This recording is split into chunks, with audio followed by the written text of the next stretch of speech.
ہیں آپ بڑے صاحب بصیرت ہیں، بڑے بیداری کے ماحول میں رہتے ہیں. اس توحید کے عنوان پہ بہت کچھ بیان کیا جا سکتا ہے، کئی سمتوں سے، کئی جہتوں سے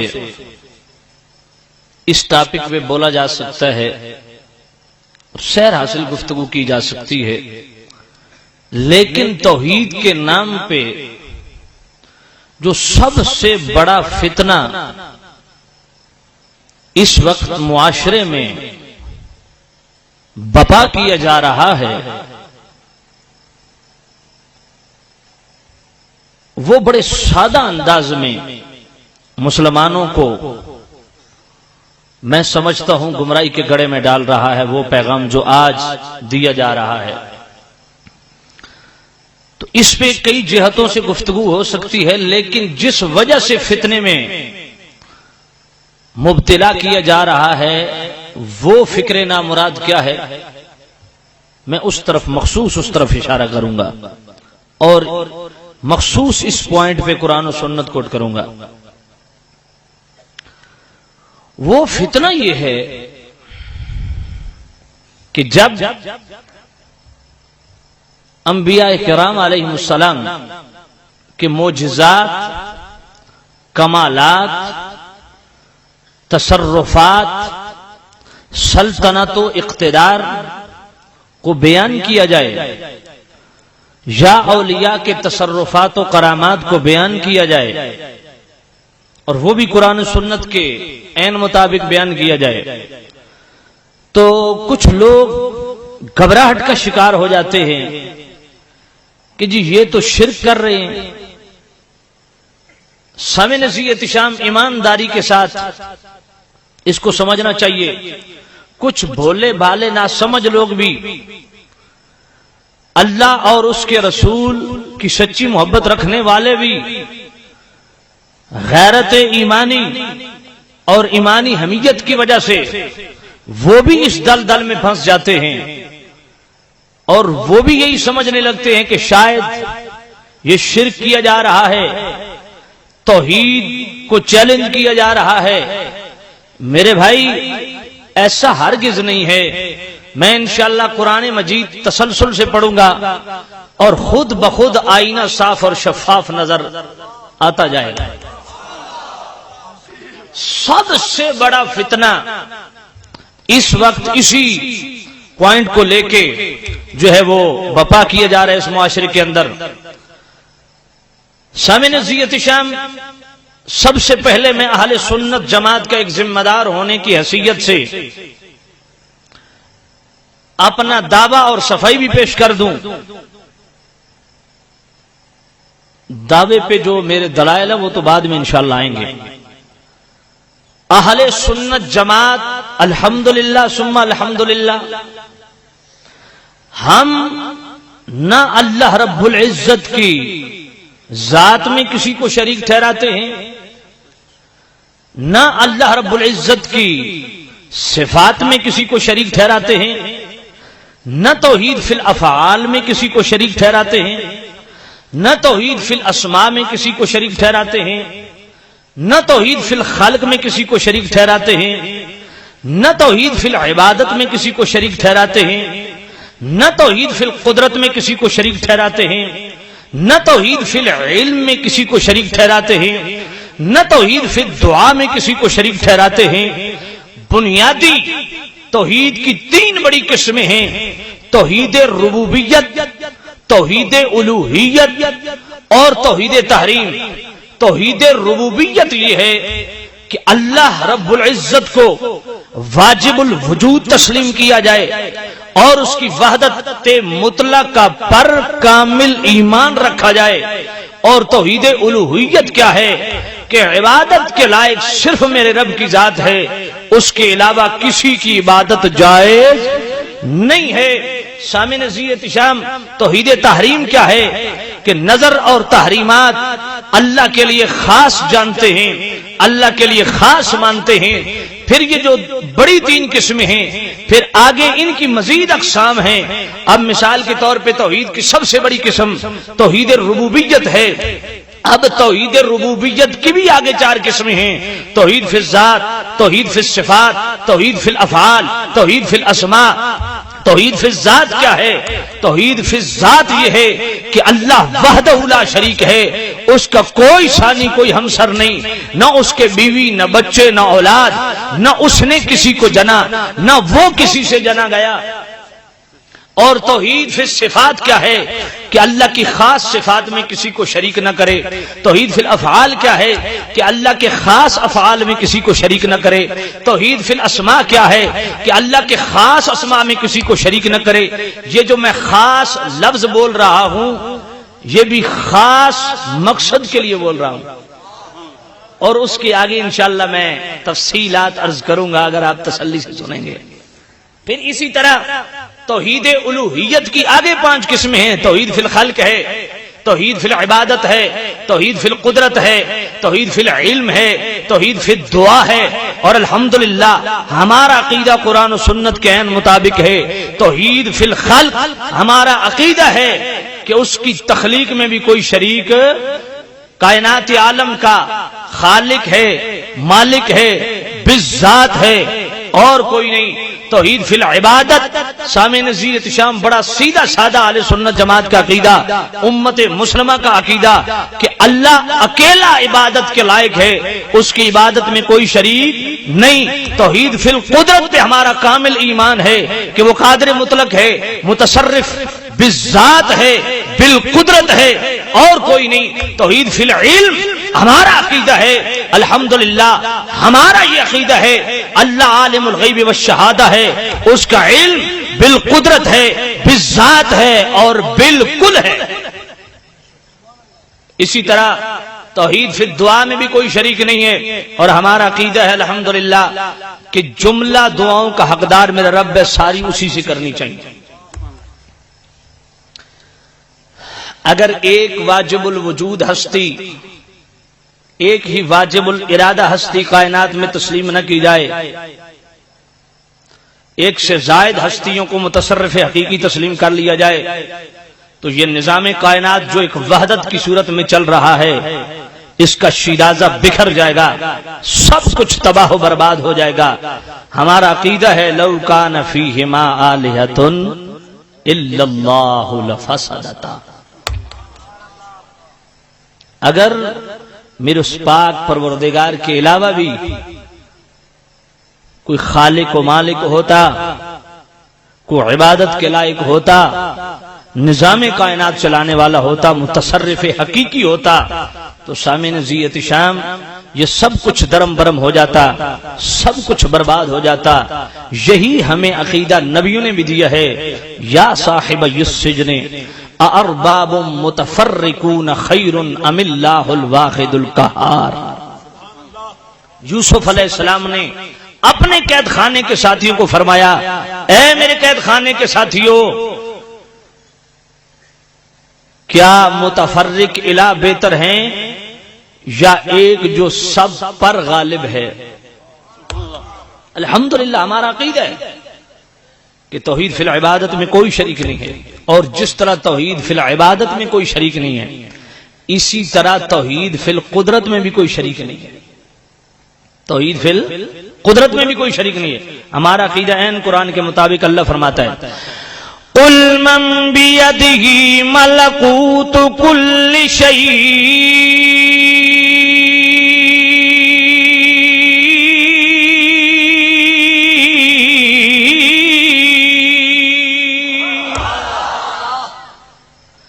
فرمایا میرے کریم رؤوف الرحیم نبی اعلان فرما دیجیے کون ہے جس کے دستے قدرت میں کل کائنات کا کنٹرول ہے۔ جس طرح توحید فی القدرت میں کوئی شریک نہیں، اسی طرح توحید فی الافعال میں بھی کوئی شریک نہیں۔ میرے پاک رب کا حکم بھی یہی ہے، انما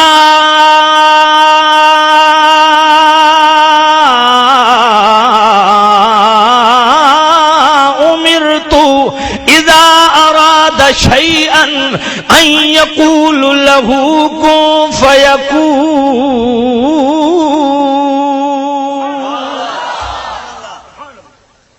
جب کسی چیز کا ارادہ فرماتا ہے کن کہہ کے ہر چیز کو جناب والا وجود عطا فرما دیتا ہے. جس چیز کی بھی جناب والا اللہ رب العزت حکم فرما دے کن کہہ دے کن سے اللہ اس کو وجود عطا فرما دیتا ہے. جس طرح توحید فی الافعال میں کوئی شریک نہیں اسی طرح توحید فی الدعا میں بھی کوئی شریک نہیں. ہمارا عقیدہ قرآن کے عین مطابق فلا تدعوا مع اللہ احدا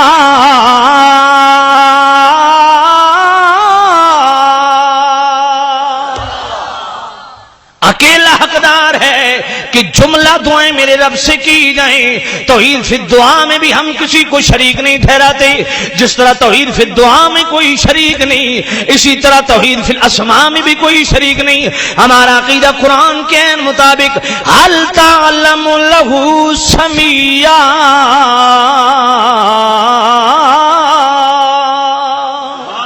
فرمایا کون اس کا ہم نام ہے کوئی اس کا ہم نام بھی نہیں. جس طرح توحید فی الاسماء میں کوئی شریک نہیں اسی طرح توحید فی العلم میں بھی کوئی شریک نہیں. ہمارا عقیدہ قرآن کے عین مطابق وَعِندَهُ مَفَاتِحُ الْغَيْبِ لَا يَعْلَمُهَا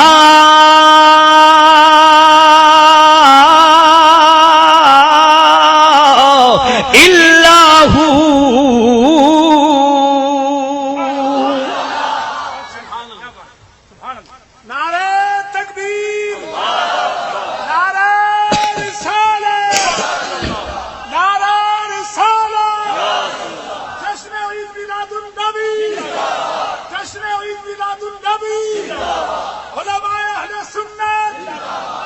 سامعین میں نے اپنی طرف سے اپنے عقیدے کی صفائی پیش کر دی ہے.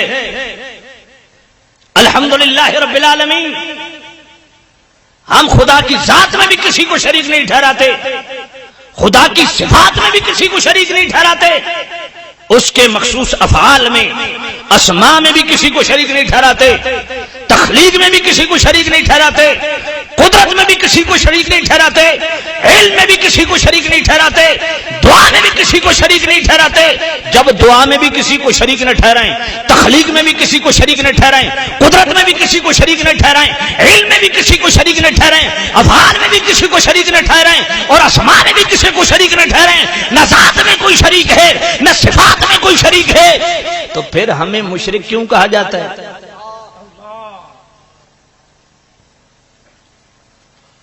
اس کی بنیادی وجہ میں بڑی ایمانداری کے ساتھ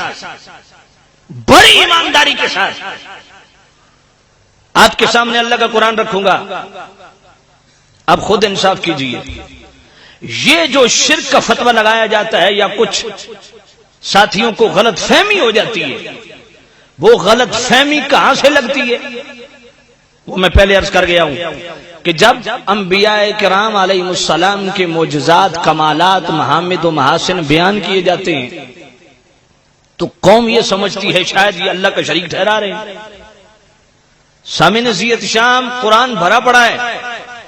اب جو ساتھی دانستہ یہ ظلم کرتے ہیں ان کی خدمت میں مؤدبانہ گزارش کروں گا میرے بھائی مرنا ہم نے بھی ہے مرنا آپ نے بھی ہے سبھی نے قبر میں جانا ہے. آج کا بیان سننے کے بعد اگر تصحیح ہو جائے تو الحمدللہ اور اگر آج کے بعد بھی اس پوائنٹ پہ اگر کسی کو مشرک کہا گیا تو وہ بندہ خود اپنے لیے جہنم خرید رہا ہے. آؤ ذرا قرآن مجید اللہ رب العزت ایک صفت اللہ اپنے لیے بیان کرتا ہے وہی صفت اللہ اپنے محبوب کے لیے بیان کر دیتا ہے. اب انصاف آپ کرتے چلیے میں قرآن پڑھتا چلوں گا.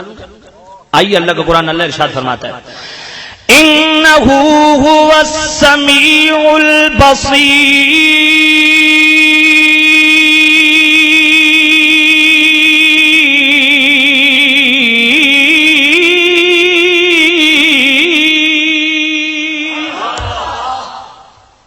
سامعین مجھے بڑی شدید تھکاوٹ ہے اور سر بھی کافی درد کر رہا ہے لیکن میری نیت ٹھیک ہے اور آپ کی نیت بھی خالص ہے کیونکہ زبردستی تو آپ کو بٹھایا گیا نہیں. میں تو پابند تھا نہ آتا تو سزا ملتی لیکن آپ کو کسی نے بٹھایا نہیں بھائی یہاں سے نہیں اٹھنا تو یقیناً آپ محبت سے بیٹھے ہیں. تو بھائی اگر محبت سے بیٹھے ہیں تو قرآن سن کے ذرا محبت سے کیا کہنا ہے.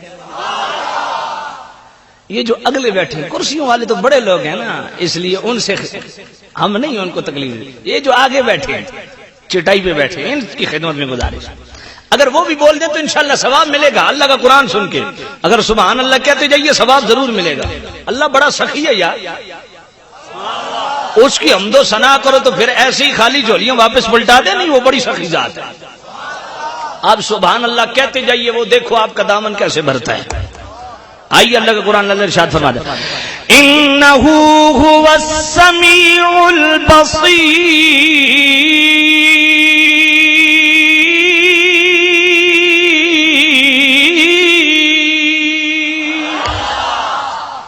اللہ اپنے متعلق دو صفات ذکر فرماتا ہے، فرماتا ہے میں سمیع بھی ہوں، میں بصیر بھی ہوں.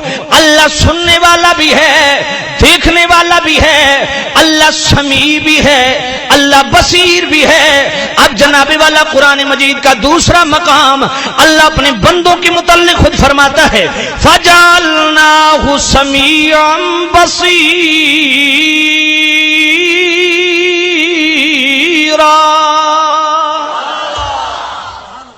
فرمایا میں نے بندے کو سمیع بھی بنایا ہے، بصیر بھی بنایا ہے. اے میرے اللہ سمیع بھی تو، بصیر بھی تو، سننے والا بھی تو، دیکھنے والا بھی تو. پھر اپنی صفات اپنے بندوں میں کیوں جاری فرما دی. سامعین زیت شام، خدا کی قسم اٹھا کے کہتا ہوں اگر ان کے عقیدے سے قرآن پڑھا جائے تو قرآن سارا شرک نظر آتا ہے، لیکن اگر ہمارے عقیدے سے قرآن پڑھا جائے قرآن میں کہیں بھی ٹکراؤ اور اختلاف نہیں. ہم کہتے ہیں اللہ بھی سمیع و بصیر، اللہ کے بندے بھی سمیع و بصیر، لیکن وہ ذاتی طور پہ سننے دیکھنے والا، اور اللہ کا بندہ سمیع و بصیر اللہ کی عطا سے بنا ہے.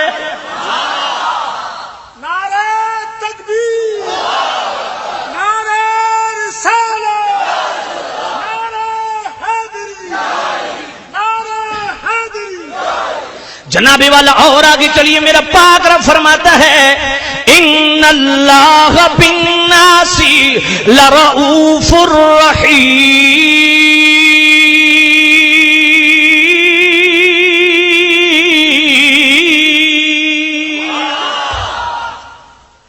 فرمایا میں لوگوں کے لیے رؤوف بھی ہوں اور رحیم بھی ہوں. اب جناب والا دو صفات اللہ نے اپنے متعلق بیان فرمائی. فرمایا میں رؤوف بھی ہوں اور اونچا جو بات سمجھ آئے بولیے، میں رؤوف بھی ہوں اور رحیم بھی ہوں. اب جناب والا رؤوف کسی اور کے لیے یہ صفت بولی گئی، رحیم کسی اور کے لیے لفظ بولا گیا تو جناب والا بظاہر شرک نظر آئے گا.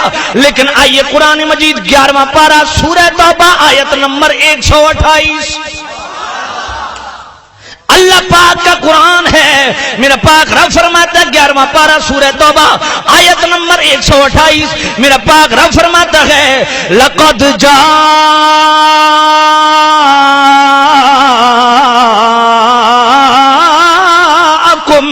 رسول من انفسکم عزیز علیہ ما عنتم حریص علیکم بالمؤمنین رؤوف الرحیم.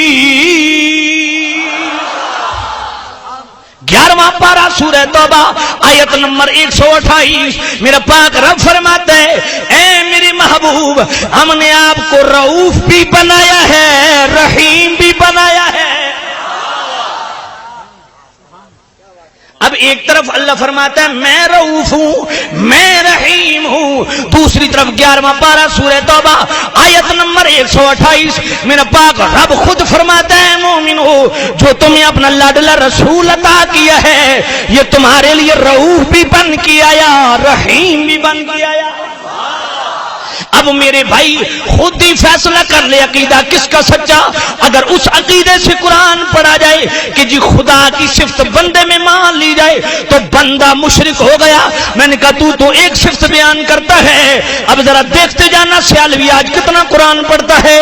اللہ بھی رؤوف الرحیم ہے، اس کا محبوب بھی رؤوف الرحیم ہے. اب بظاہر قرآن میں ٹکراؤ آ گیا، لیکن ہمارے عقیدے سے قرآن پڑھا جائے تو قرآن میں ٹکراؤ نہیں ہے۔ ہمارا عقیدہ یہ ہے اللہ بھی رؤوف الرحیم ہے، اس کا نبی بھی رؤوف الرحیم ہے۔ جس طرح اللہ کو رؤوف الرحیم مانتے ہو، اگر رسول اللہ کو رؤوف الرحیم نہ مانا تو قرآن کے خلاف عقیدہ جائے گا کہ نہیں؟ مصطفیٰ کو بھی رؤوف الرحیم ماننا پڑے گا۔ جب اللہ بھی رؤوف الرحیم، رسول اللہ بھی رؤوف الرحیم، تو ٹکراؤ پیدا ہو گیا ان کے عقیدے کے مطابق۔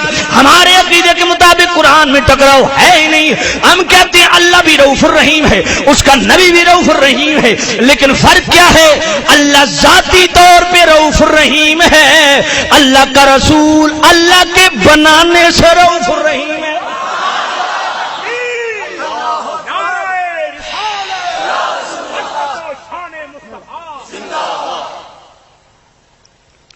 یار مجھے بڑی شرمندگی ہو رہی ہے، یہ مجھ سے عمر میں بھی بڑے ہیں، علم میں بھی بڑے ہیں، اگر یہاں کوئی اور ساتھی بیٹھ جاتا تو زیادہ مناسب ہوتا۔ نہیں آپ اللہ آپ کو خیر ہے۔ بسم اللہ۔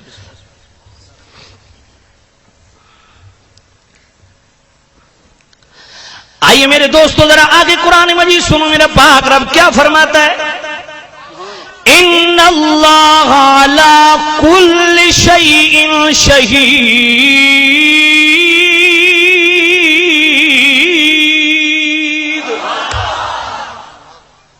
رب ہر چیز کا مشاہدہ فرمانے والا ہے۔ اللہ نے اپنے لیے لفظ شہید بولا، اپنے لیے صفت شہید بیان فرمائی، اور شہید کا معنی مشاہدہ فرمانے والا۔ فرمایا میں ہر چیز کا مشاہدہ فرمانے والا ہوں، میں ہر چیز پر شہید ہوں، گواہ ہوں۔ جب کریم رؤوف الرحیم نبی کی باری آئی، فرمایا وَيَكُونَ الرَّسُولُ عَلَيْكُمْ شَهِيدًا۔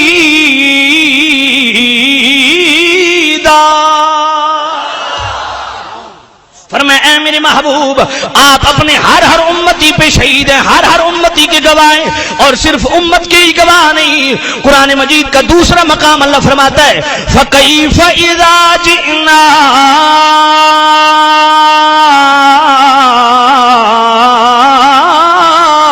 مِنْ كُلِّ أُمَّةٍ بِشَهِيدٍ وَجِئْنَا بِكَ عَلَىٰ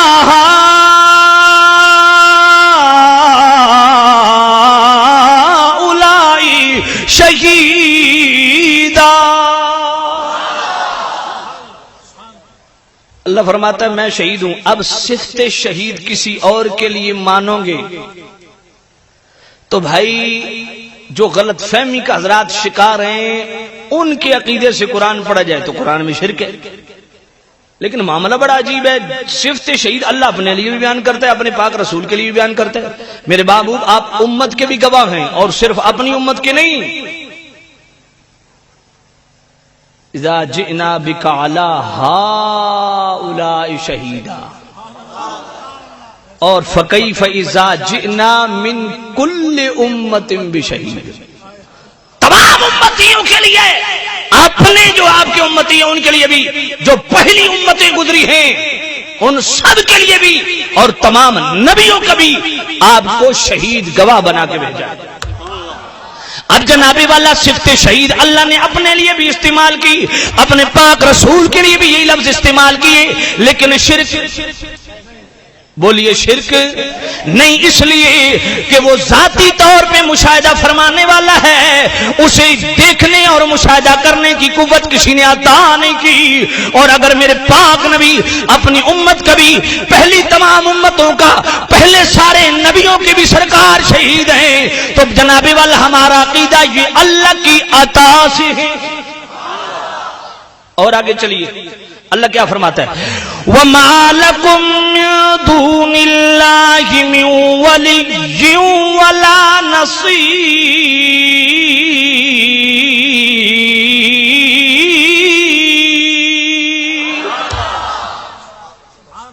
فرمایا توجہ کرنا، اللہ فرماتا ہے اے میرے بندو تمہارا کوئی مددگار نہیں،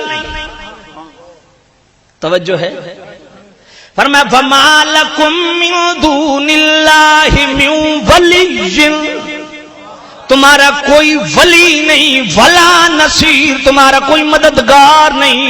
اللہ فرماتا ہے تمہارا کوئی ولی نہیں۔ ولی کون ہے؟ ولی کون ہے؟ اللہ تمہارا ولی ہے، اللہ کے علاوہ کوئی ولی نہیں۔ اب قرآن کا دوسرا مقام سورہ مائدہ آیت نمبر 55، میرا پاک رب خود فرماتا ہے انما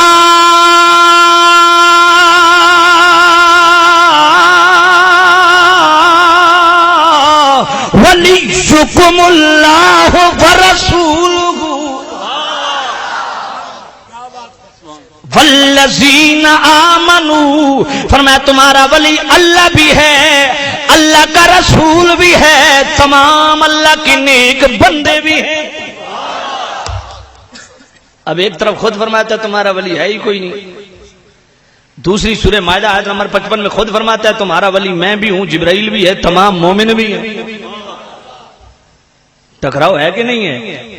لیکن الحمدللہ اگر ہمارے عقیدے کو سامنے رکھ کے قرآن کو پڑھا جائے، خدا کی قسم کہیں بھی قرآن میں ٹکراؤ نہیں۔ ہم جناب والا ہم کہتے ہیں حقیقی ولی اللہ ہی ہے، اور اللہ نے اپنے بندوں کو ہمارا ولی قرار دیا، وہ ذاتی طور پہ، یہ عطائی طور پہ۔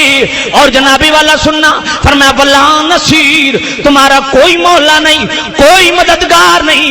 اور دوسرا قرآن کا مقام اللہ فرماتا ہے ہو مولا ہو، توجہ ہے، میں بھی دعا کرتا ہوں، آپ بھی دعا کرتے ہیں، ہر مسلک اور ہر عقیدے سے تعلق رکھنے والا بندہ دعا کرتا ہے انت مولانا، یہ دعا کرتے ہیں کہ نہیں؟ انت مولانا فانصرنا علی القوم الکافرین۔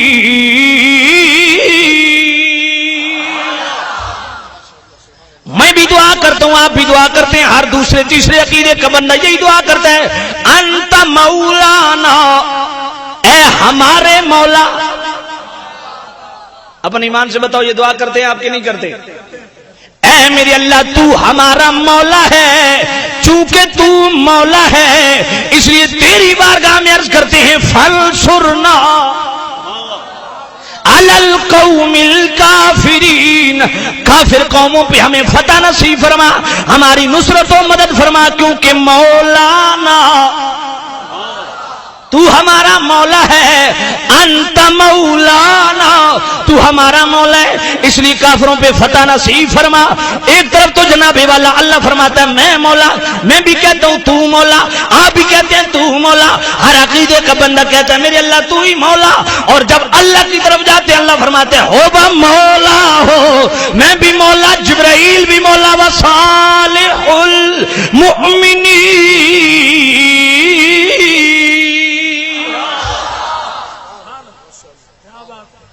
فرمایا سارے میرے جتنے بھی نیک بندے ہیں وہ بھی تمہارے مولا۔ اللہ فرماتا ہے میں مولا، جبرائیل مولا، تمام نیک بندے مولا، اور میرے کریم رؤوف الرحیم نے، کریم رؤوف الرحیم نبی صلی اللہ علیہ وسلم نے اس سے بھی اگلی بات کی، سیاست ترمذی ابن ماجہ نسائی سب میں حدیث موجود، میرے پاک نبی نے فرمایا من کنت مولا ہو فہذا علی المولا ہو، فرمایا جس کا میں مولا اس کا علی مولا۔ یہاں سے کچھ غلط فہمی بھی لوگوں کو ہو جاتی ہے کہ صرف علی مولا بھی اور مولا کوئی نہیں۔ میں دا خدا دی قسم جڑا پاک علی نو مولا نہ مولا مننے تے پاک صدیق نو مولا نہ مننے بڑا بڑا منافق ہے۔ جویں پاک علی مولا نے، ایویں پاک صدیق بھی مولا، ایویں پاک عمر بھی مولا، ایویں پاک عثمان بھی مولا، میرے پاک نبی دا ایک ایک صحابی مولا، کیونکہ وصالح المؤمنین، تمام صحابہ مومن اور تمام ہی کے تمام مولا۔ علی کو مولا مصطفیٰ نے فرمایا، صدیق کو مولا میرے رب نے فرمایا۔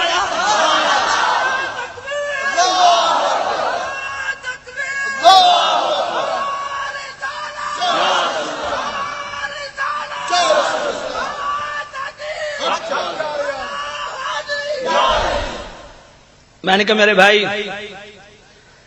اگر اس بات پہ تو ہم پہ فتویٰ لگاتا ہے یا ہم سے ناراض اور نالاں ہے تو سیالوی مؤدبانہ ہاتھ جوڑ کے عرض کرے گا کہ کیا تیرے اشتہار پہ بھی یہ نہیں لکھا ہوتا حضرت علامہ مولانا؟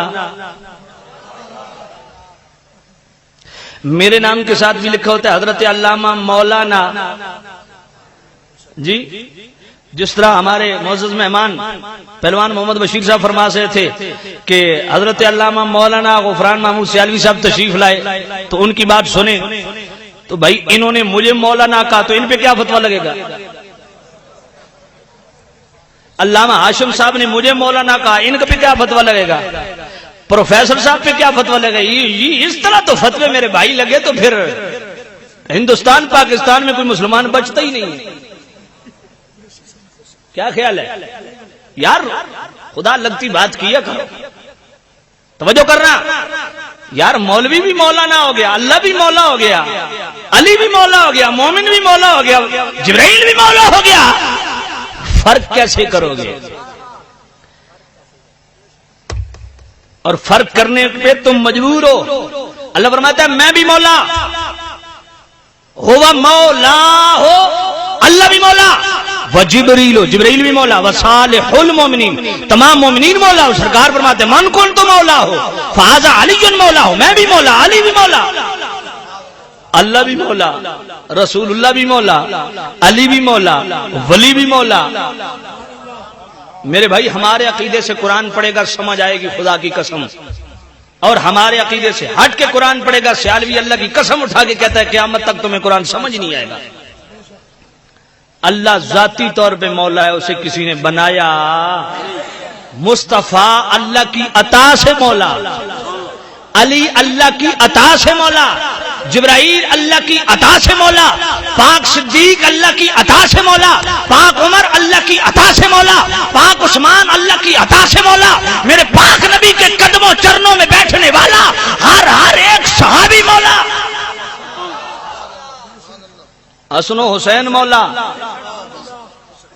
توجہ کرنا سامعین عزیز شام, ماشاءاللہ بڑے سکون سے آپ تشریف فرمائے. اللہ رب العزت آپ کے گھروں میں برکت دے. اور قرآن پڑھوں, آئیے قرآن مجید اللہ ارشاد فرماتا ہے ان الحکم الا للہ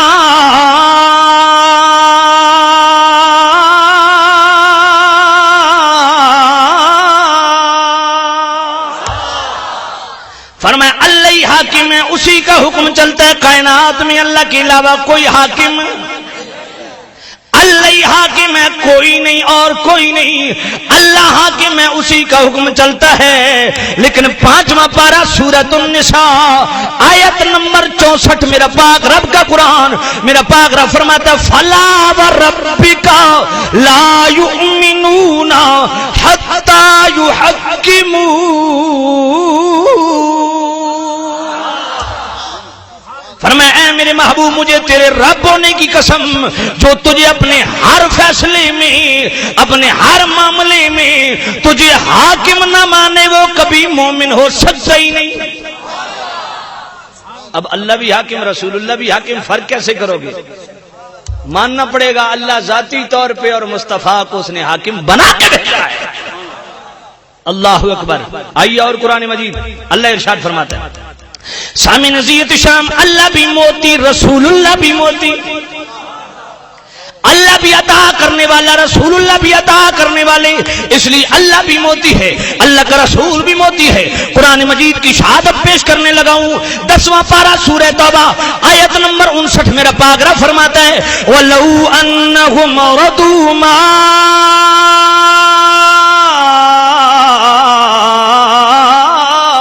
آتاهم اللہ ورسولہ, اللہ بھی عطا کرتا ہے, اللہ کا رسول بھی عطا کرتا ہے. 10واں پارہ سورہ توبہ آیت نمبر 59 کا پہلا جملہ, اللہ بھی موتی, رسول اللہ بھی موتی. توجہ کرنا, جس طرح اللہ بھی موتی, رسول اللہ بھی موتی, شرک نہیں, کیونکہ اللہ ذاتی طور پہ, اللہ کا رسول اللہ کی ڈھیلے پڑ گئے اللہ کی عطا سے. جس طرح اللہ بھی موتی, رسول اللہ بھی موتی, شرک نہیں ہوا, اسی طرح اللہ بھی مغنی, رسول اللہ بھی مغنی. اللہ اللہ بھی غنی کرنے والا، رسول اللہ بھی غنی کرنے والے، اللہ بھی مغنی رسول اللہ بھی مغنی، جناب والا دلیل قرآن سے 10واں پارہ سورہ توبہ آیت نمبر 74 میرا پاک رب فرماتا ہے وَمَا نَقَمُوا إِلَّا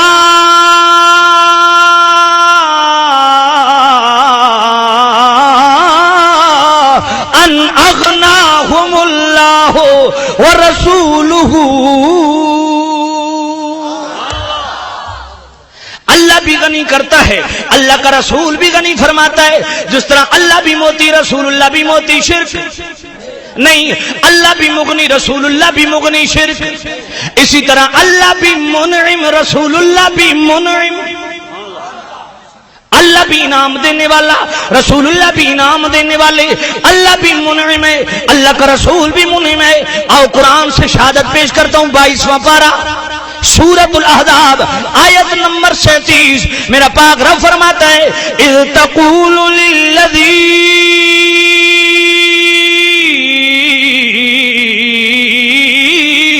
انعم اللہ علیہ وانعمت علیہ۔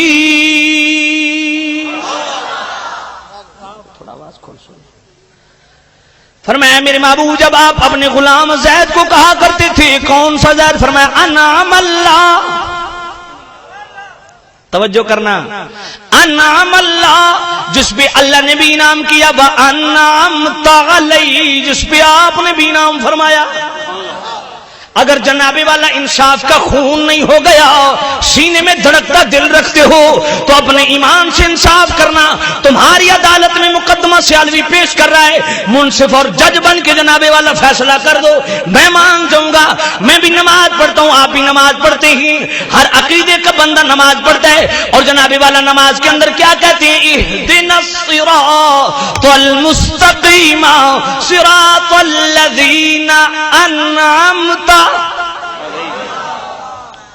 کہتے ہو اب لفظ انعمتا یہ میں بھی اللہ کے لیے بولتا ہوں، آپ بھی اللہ کے لیے بولتے ہیں۔ ہم کہتے ہیں انعمتا جس پہ مولا تو نے انعام کیا، انعمتا جس پہ تو نے انعام کیا، انعمتا جس پہ تو نے انعام کیا۔ اب یہ انعمتا کے لفظ کسی اور کے لیے بول نہیں سکتے وگرنہ ان کے عقیدے کے مطابق بندہ مشرک ہو جائے گا۔ انعامتا جس پہ مولا تو نے انعام کیا، لیکن ادھر سورہ فاتحہ کے اندر میں بھی اور آپ بھی ہر عقیدے کا بندہ اللہ کے متعلق فرماتا ہے انعامتا جس پہ مولا تو نے انعام کیا، انعامتا اللہ کے لیے بولتا ہے۔ لیکن 22واں پارہ سورۃ الاحزاب آیت نمبر 37 میرا پاک رب فرماتا ہے انعام اللہ جس پہ اللہ نے انعام کیا، وانعامتا جس پہ محبوب آپ نے انعام کیا۔ ساری مخلوق ہو کے اللہ کے لیے کہتی ہے انعمتا، خالق مالک رازق بے نیاز شان سمدیت رکھنے والا وہ اپنے محبوب کے لیے کہتا ہے انعمتا۔ اگر ہمت ہے تو لگاؤ شرک کا فتویٰ۔ اللہ اور آگے چلیے 18واں پارہ پہلا رکوع، اب توحید فی الخلق عرض کرنے لگا۔ اللہ کا قرآن اللہ ارشاد فرماتا ہے وَلَقَدْ خَلَقْنَا الْإِنسَانَ مِنْ سُلَالَةٍ مِّن طِينٍ۔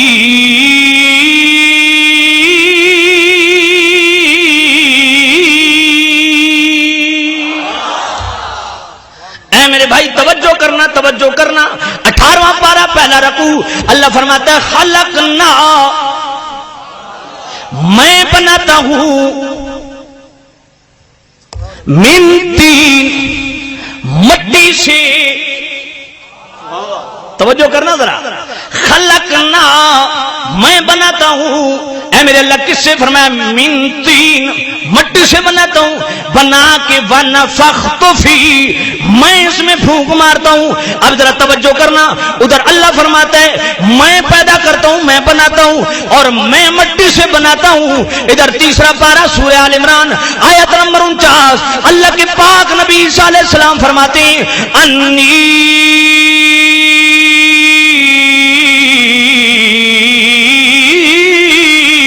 اخلق لکم من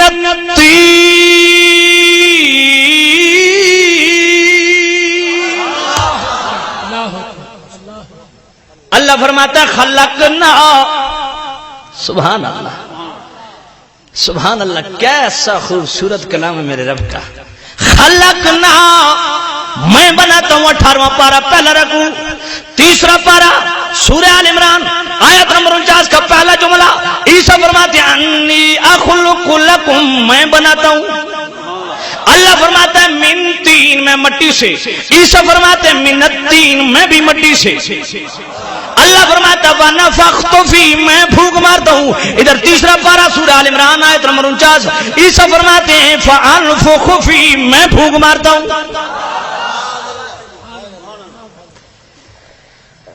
ہے بڑا افسوس ہوتا ہے خدا کی قسم جو جان بوجھ کے قرآن مجید کو پوچھتے ہیں.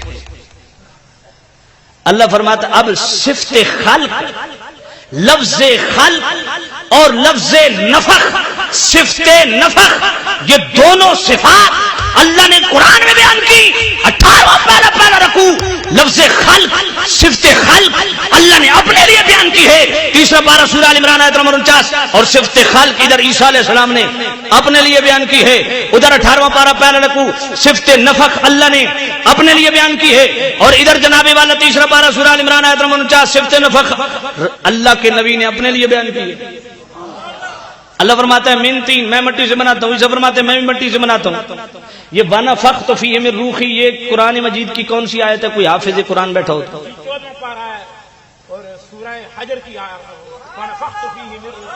14واں پارہ، توجہ کرنا. یہ میرے بھائی 14واں پارہ ہے، توجہ کرنا. ادھر اللہ 14ویں پارے میں فرماتا ہے ونفخت فیہ، میں بھوک مارتا ہوں. ادھر تیسرا پارہ سورہ آل عمران آیت نمبر 49 عیسیٰ علیہ السلام فرماتے ہیں فانفخوا، میں بھوک مارتا ہوں. ہے اپنے ایمان سے بتاؤ کہ جب تک ہمارے عقیدے سے قرآن نہیں پڑھا جائے گا قرآن سمجھ آئے گی؟ اب اللہ فرماتا ہے خلقنا، میں بناتا ہوں. عیسیٰ فرماتے ہیں اخلق لکم، میں بناتا ہوں. اللہ فرماتا ہے من تین، میں مٹی سے بناتا ہوں. عیسیٰ فرماتے ہیں من التین، میں بھی مٹی سے بناتا ہوں. شرک ہوگا؟ بولیے شرک میرے بھائی نہیں ہوگا. کیوں؟ اس لیے کہ اللہ ذاتی طور پہ بناتا ہے، اور عیسیٰ علیہ السلام اگر مٹی سے پرندہ بنا کے اڑا دیتے ہیں تو اللہ نے ان کو یہ طاقت دی ہے. اور اگر آپ اجازت دیں تو میں قرآن مجید کی اس آیت کو آگے لے کے چلوں. توجہ ہے آپ کی؟ تیسرا پارہ سورہ آل عمران آیت نمبر 49 میں آج بڑا شدید تھکا ہوں. یہ آپ کی محبت ہے کہ میں اتنا بول رہا ہوں. بڑا لمبا چکر میں نے آج کاٹا ہے. توجہ کرنا. تیسرا پارہ سورہ آل عمران آیت نمبر 49. عیسیٰ علیہ السلام فرماتے ہیں میں مٹی سے پرندہ بناتا ہوں، جب بنا لیتا ہوں فانفخ فی، میں اس میں پھونک مارتا ہوں. جب میں پھونک مارتا ہوں فیکون طیرا، وہ سچ مچ کا پرندہ بن کے اڑنے لگتا ہے. یار کتنا قرآن مجید کے خلاف عقیدہ ہے ان لوگوں کا جو کہتے ہیں نبی مکھی کا پر بھی نہیں بنا سکتا، اور کتنا سچا عقیدہ اس سنی کا جو تیسرا پارہ سورہ آل عمران آیت نمبر 49 سے ثابت کرتا ہے کہ میرے بھائی تو مکھی کے پر کو روتا ہے، ادھر پورا پرندہ تیار نبی نے کر دیا ہے. نعرہ تکبیر، نعرہ تکبیر، نعرہ رسالت، علماء اہل سنت، علماء اہل سنت. اگر کوئی یہ کہے کہ اللہ کے مخالف آ کے مکھی کا پر بنانا، یہ ہمارا بھی عقیدہ ہے کہ اللہ کے مخالف آ کے کوئی نبی مکھی کا پر بھی نہیں بنا سکتا، لیکن اللہ کی عطا سے اگر ہو تو پر کیا پورا پرندہ بن جاتا ہے. تو اس عطا کو یار بیان بھی تو کیا کرو نا، یا صرف ہمارے ہی مقدر ہے سنیوں کو. توجہ کرنا. آنکھیں کون دیتا ہے؟ اللہ دیتا ہے نا. ادھر تیسرا پارہ سورہ آل عمران آیت نمبر 49 عیسیٰ علیہ السلام فرماتے ہیں وَأُبْرِئُ الْأَكْمَحَ، جو بھی اندھا ہے میرے پاس رہو میں آنکھیں دیتا ہوں. اب بیماروں کو شفا کون دیتا ہے؟ ادھر تیسرا پارہ سورہ آل عمران آیت نمبر 49 عیسیٰ علیہ السلام فرماتے ہیں وَالْأَبْرَصَ، جسے برس کی بیماری ہے میرے پاس لاؤ میں ٹھیک کرتا ہوں. مردوں کو زندہ کون کرتا ہے؟ وَالَّذِي يُحْيِي وَيُمِيتُ، زندہ بھی میرا رب کرتا ہے، مارتا بھی میرا رب ہے. اب ادھر تیسرا پارہ سورہ آل عمران آیت نمبر 50 کا سیکنڈ لاسٹ جملہ عیسیٰ علیہ السلام کیا فرماتے ہیں؟ وَأُحْيِي الْمَوْتَى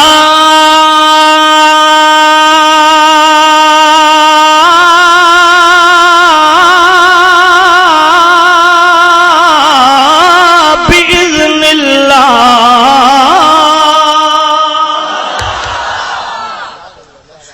اللہ فرماتا ہے میں مردے زندہ کرتا ہوں. عیسیٰ علیہ السلام تیسرا پارہ سورہ آل عمران آیت نمبر 49 کا سیکنڈ جملہ. پاک عیسیٰ فرماتے ہیں میں مردے زندہ کرتا ہوں.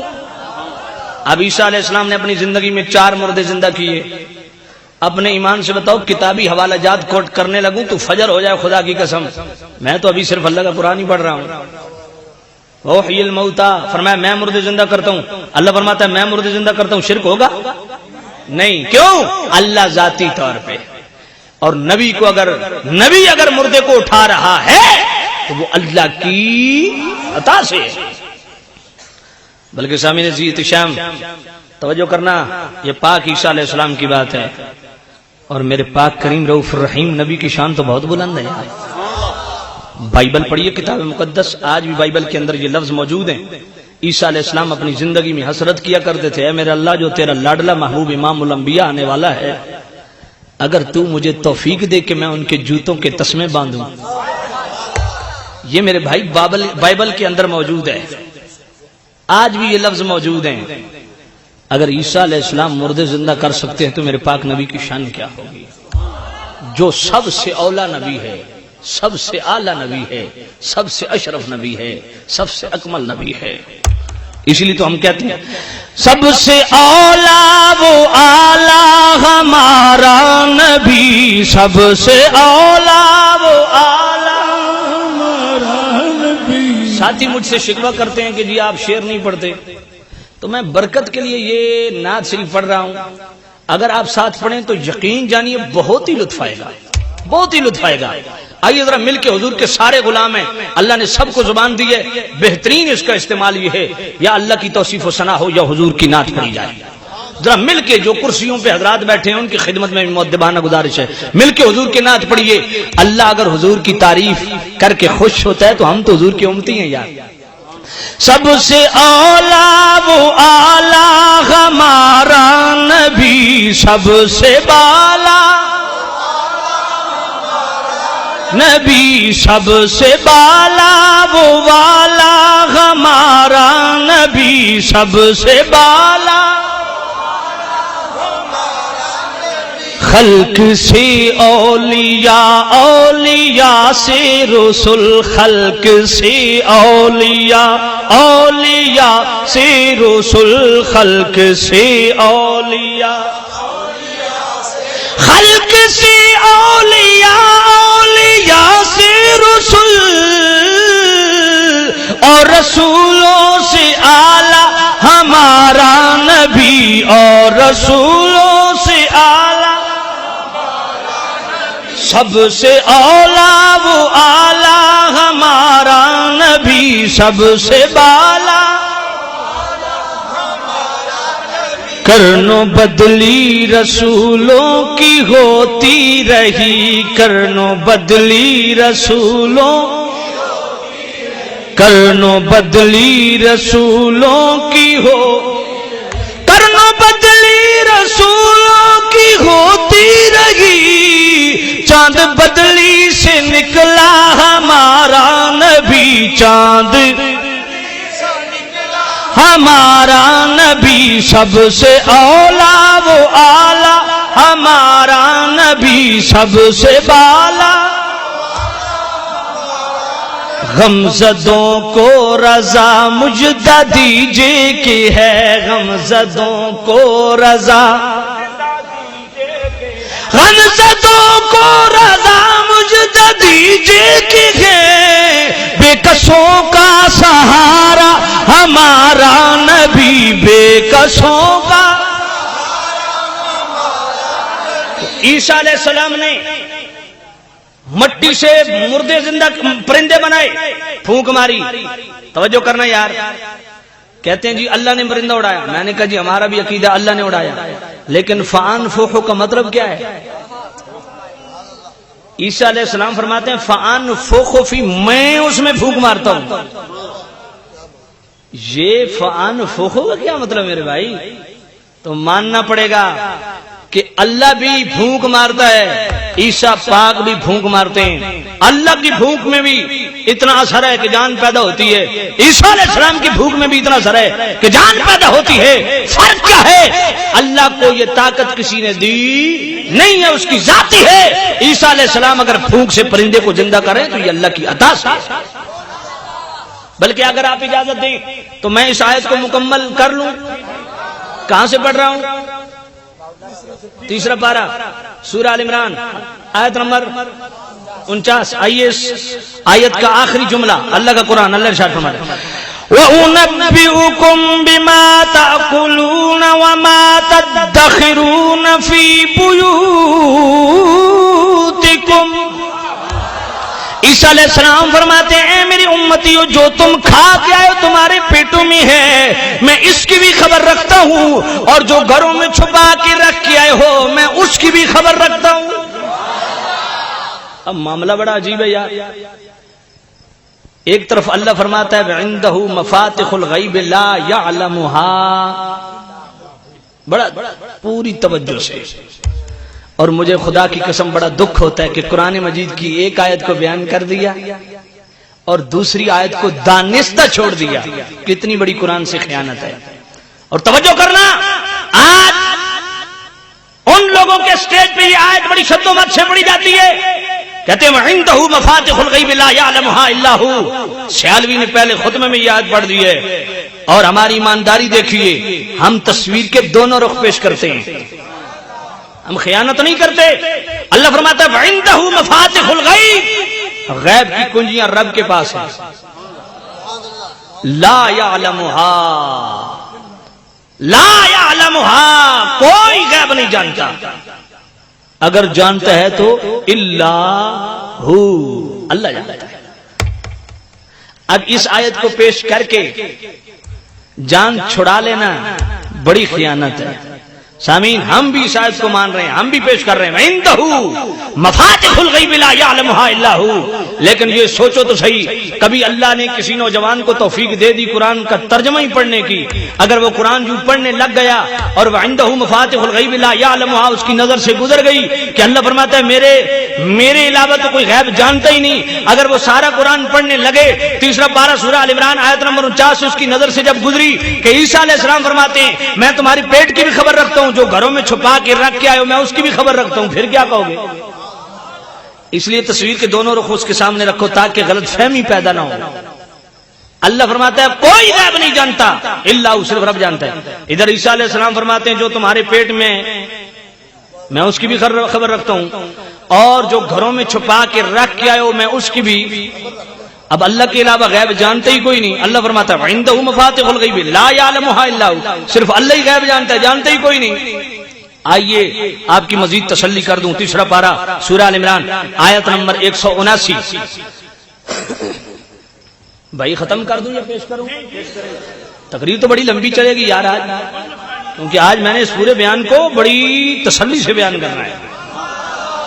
توجہ کرنا، تیسرا پارہ سورہ آل عمران آیت نمبر 179، اللہ کا قرآن، اللہ ارشاد فرماتا ہے وَمَا كَانَ اللَّهُ لِيُطْلِعَكُمْ عَلَى الْغَيْبِ وَلَكِنَّ اللَّهَ يَجْتَبِي مِن رُّسُلِهِ مَن يَشَاءُ۔ ادھر اللہ فرماتا ہے غیب کوئی نہیں جانتا الا ہو، صرف میں جانتا ہوں، غیب کی کنجیاں میرے پاس ہیں۔ ادھر تیسرا پارہ سورہ آل عمران آیت نمبر 179 میرا پاک رب خود فرماتا ہے میری شان ہی نہیں، ہر ایک کو غیب پہ مطلع کرتا پھروں، ہر ایک کو غیب دیتا پھروں، وَلَكِنَّ اللَّهَ يَجْتَبِي مِن رُّسُلِهِ، میں اپنے پسندیدہ رسولوں کو چن لیتا ہوں۔ اسے اگر من تبیزیہ نہ بنائیے، من یشاء کا بیان بنائیے تو مطلب اس کا یہ بنے گا کہ سارے رسول اس کے چنے ہوئے ہیں، سب کو غیب عطا کیا ہے۔ من یشاء، توجہ کرنا، فرمایا میں اپنے پاک رسولوں کو غیب پہ مطلع کرتا ہوں۔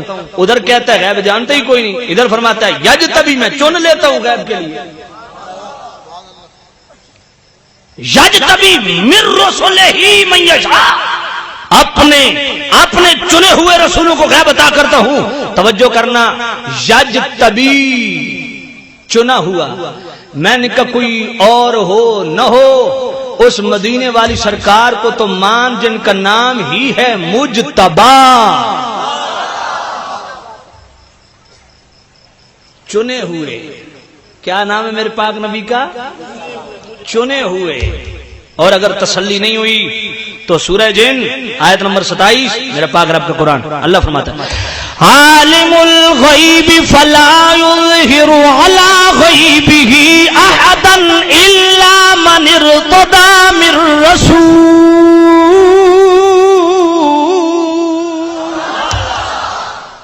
سورہ جن آیت نمبر 27 اللہ فرماتا عالم الغیب. او بیٹا اگر بیٹھنا ہے تو بیٹھ جاؤ، اگر جاننا ہے تو بے شک چلے جاؤ. اس طرح بیٹا محفل ڈسٹرب ہوتی ہے، بیٹھ جاؤ. اگر آپ نے جاننا ہے تو بے شک چلے جاؤ، کوئی منع نہیں ہے. اگر بچے جاننا چاہیں تو آپ فوراً اٹھ کے چلے جائیں، کوئی مسئلہ نہیں ہے. لیکن اگر بیٹھنا ہے تو یہ اس طرح نہیں، پوری توجہ سے توجہ کرنا. ہاں اگر بچوں نے جانا ہے بے شک آپ جائیں، کیونکہ کافی وقت ہو گیا، آپ کا بڑا حوصلہ ہے اتنی دیر سے بیٹھے. توجہ کرنا. سورہ جن آیت نمبر 27 میرا پاک رب فرماتا عالم الغیب.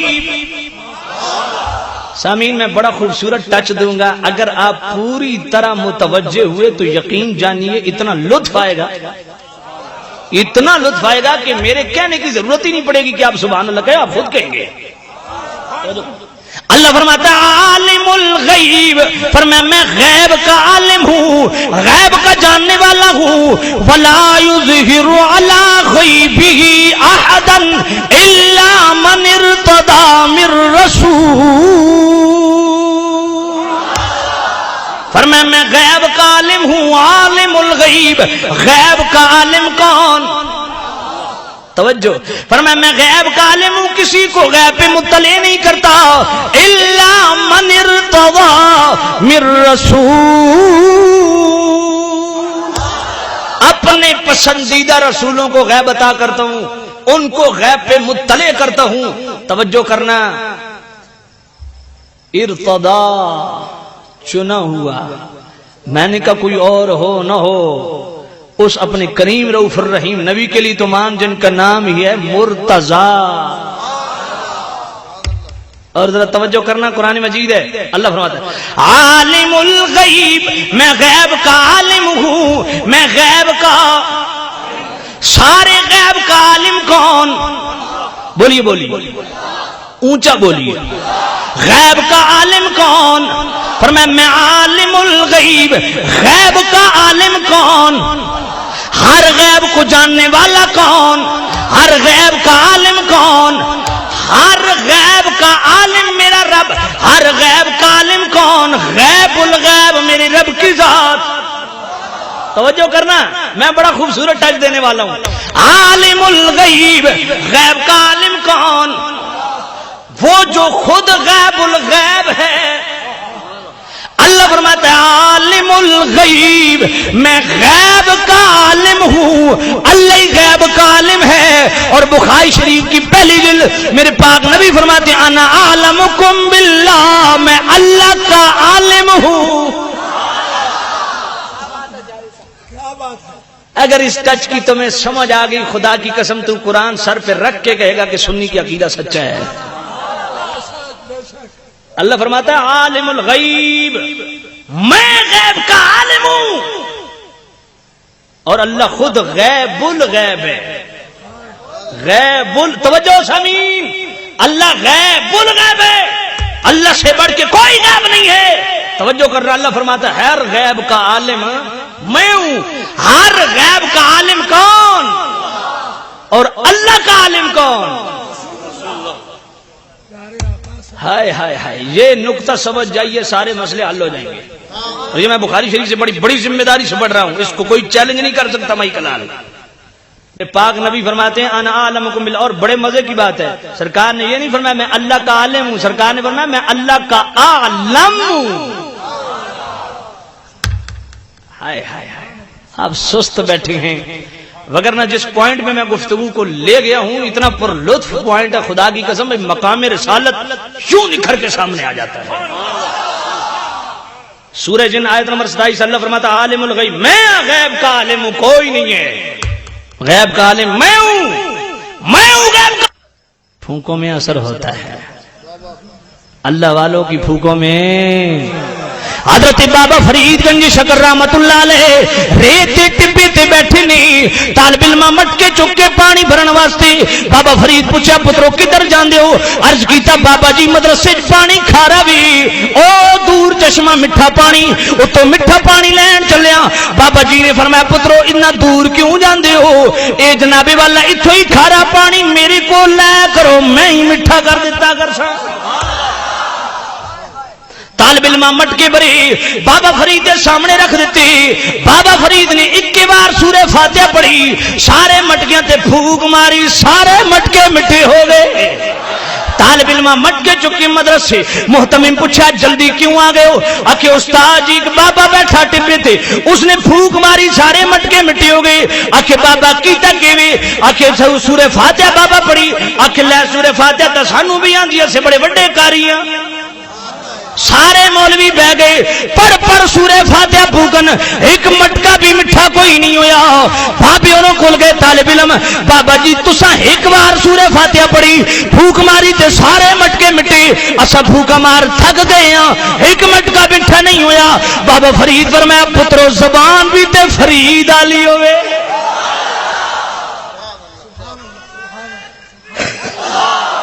جناب چاپ پاؤ گرم پاؤ۔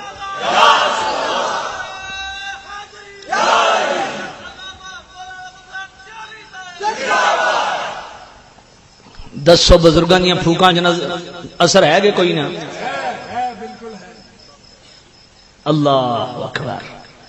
اللہ والوں کی مجلس میں گیا کرو، کوٹلی کے گرد و نواح میں رہنے والوں خدا کی قسم بڑے خوش نصیب و خوش بخت ہو۔ ہم پاکستان میں رہ کے حسرت کرتے ہیں کب گلہار شریف کی حاضری ہوگی۔ تم تو اتنے خوش نصیب ہو، انہی کے قدموں چرنوں میں رہتے ہو۔ خدا کی قسم اس کو کہتے ہیں تصرف۔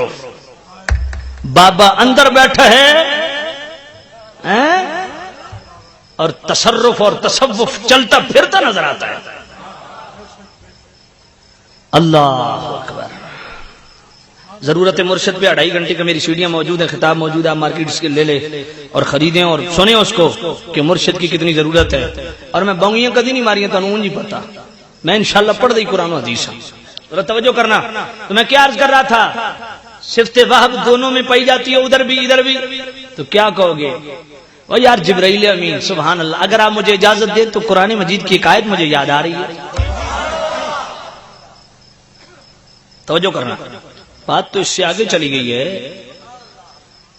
یہ تو ڈائریکٹ برکت ہے جبرائیل کی پھونک کی، ذرا انڈائریکٹ برکت دیکھیے، اور وہ بھی قرآن سے۔ 16واں پارہ سورہ طٰہٰ اور آیت نمبر 96، اللہ کا قرآن اللہ ارشاد فرماتا ہے فَقَبَضْتُ قَبْضَةً مِّنْ أَثَرِ الرَّسُولِ فَنَبَذْتُهَا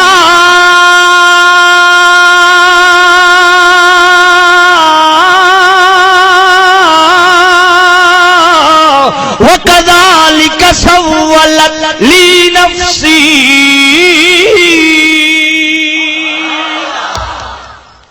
اللہ رب العزت المنانی کو سون ڈالے نو ہمیشہ آباد رکھے، اللہ انہاں دے رزق کی برکت دے، خدا دی قسم ہے بڑا مزہ آ رہا ہے، توجہ کرنا، سبحان اللہ۔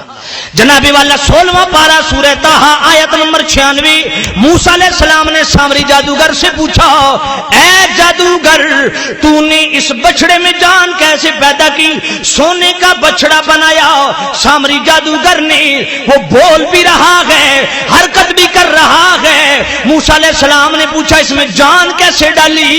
تو سامری جادوگر کہتے ہیں پاک موسیٰ، جب جبرائیل امین گھوڑی پہ سوار تھی، گھوڑی کے جہاں ٹاپ اور سم لگتی تھی، ان سموں سے لگنے والی مٹی کو اٹھا کے میں نے اس کے منہ میں رکھا، اللہ نے اس کو زندہ کر دیا۔ یہ 16واں پارہ ہے سورہ طٰ آیت نمبر 96. جبرائیل امین گھوڑی میں بیٹھے ہیں. میں نے اثر رسول سے بعض مفسرین نے لکھا خود موسیٰ ہیں. جب خود موسیٰ ہون تو تاں بھی رب تے نہیں ہیں نا, اللہ دے بندے ہی ہیں نا, اللہ دے محبوب ہی ہیں نا.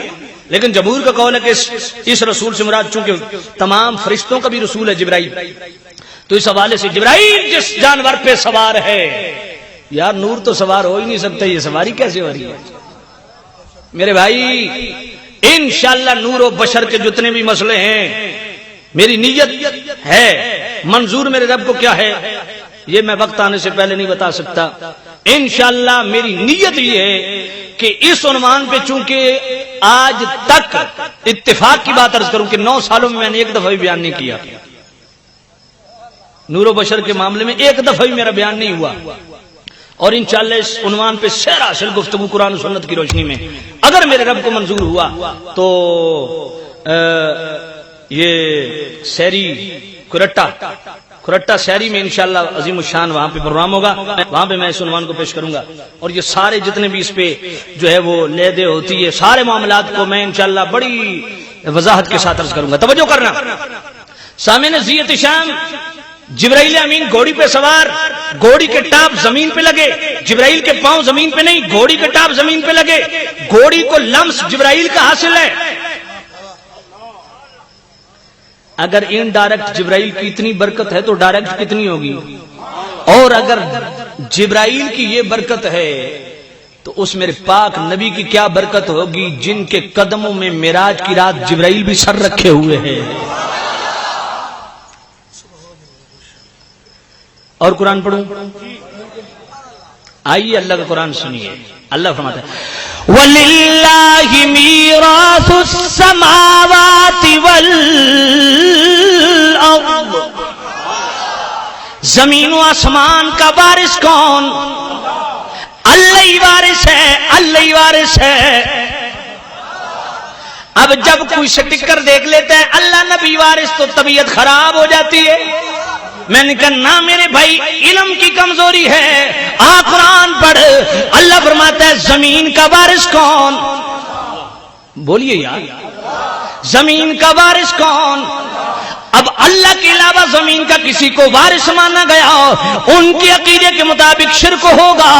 اب جناب والا اگر ہاضمہ ٹائٹ ہو تو سیالوی قرآن پڑھنے لگا ہے.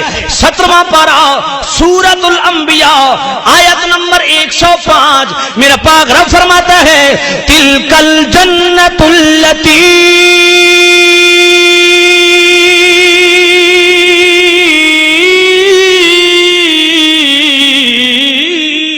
نورث من عبادنا من کان تقیا.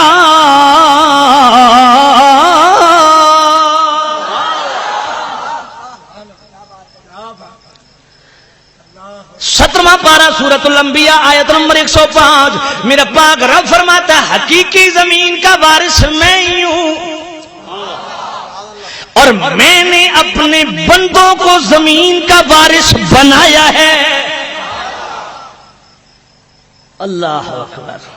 جنت کا وارث کون؟ بولیے, جنت کا وارث کون؟ آئیے قرآن مجید سورہ مریم 16واں پارہ, توجہ ہے, 16واں پارہ آیت نمبر 63, میرا پاک رب فرماتا ہے وَتِلْكَ الْجَنَّةُ الَّتِي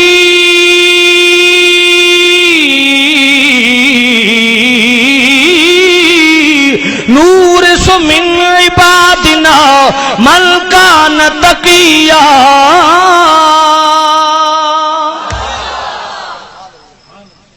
مجھے کچھ ڈاؤٹ ہو رہا ہے کہ میں نے جو پچھلی آیت پڑھی ہے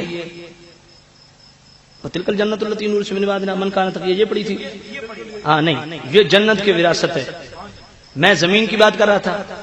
17واں پارہ سورۃ الانبیاء آیت نمبر 105, اللہ فرماتا ہے وَلَقَدْ كَتَبْنَا فِي الزَّبُورِ, ہم نے یہ بات زبور میں مل کی, اب قرآن کی زینت بھی بن رہی ہے. کیا؟ ان الارض یرثھا عبادی الصالحون, فرمایا زمین کے وارث میرے پاک بندے ہیں. اور اب آئیے جنت کی بات. سورہ مریم 16واں پارہ آیت نمبر 63 میرا پاک رب فرماتا ہے وَتِلْكَ الْجَنَّةُ الَّتِي نُورِثُ مِنْ عِبَادِنَا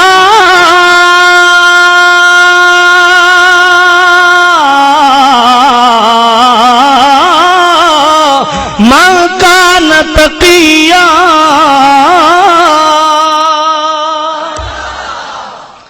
فرمایا اس جنت کا وارث حقیقی میں ہی ہوں، لیکن میں نے اپنے پاک بندوں کے حوالے کر دی ہے. نور سو اللہ توجہ کرنا، اگر یہاں بھی تسلی نہیں ہوئی ہے 25واں پارہ سورۃ الزخرف آیت نمبر 73. آئیے اللہ کا قرآن اللہ ارشاد فرماتا ہے وَتِلْكَ الْجَنَّةُ الَّتِي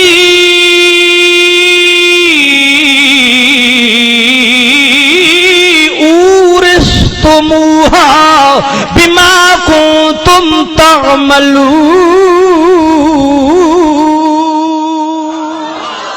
فرمایا میرے پاک نیک بندو، جو تم نیک عمل کرتے ہو اس کے بدلے میں تمہیں جنت کا وارث ٹھہراؤں گا. اگر یہاں بھی تسلی نہیں ہوئی، قرآن کا تیسرا مقام میرا پاک رب فرماتا ہے اولئک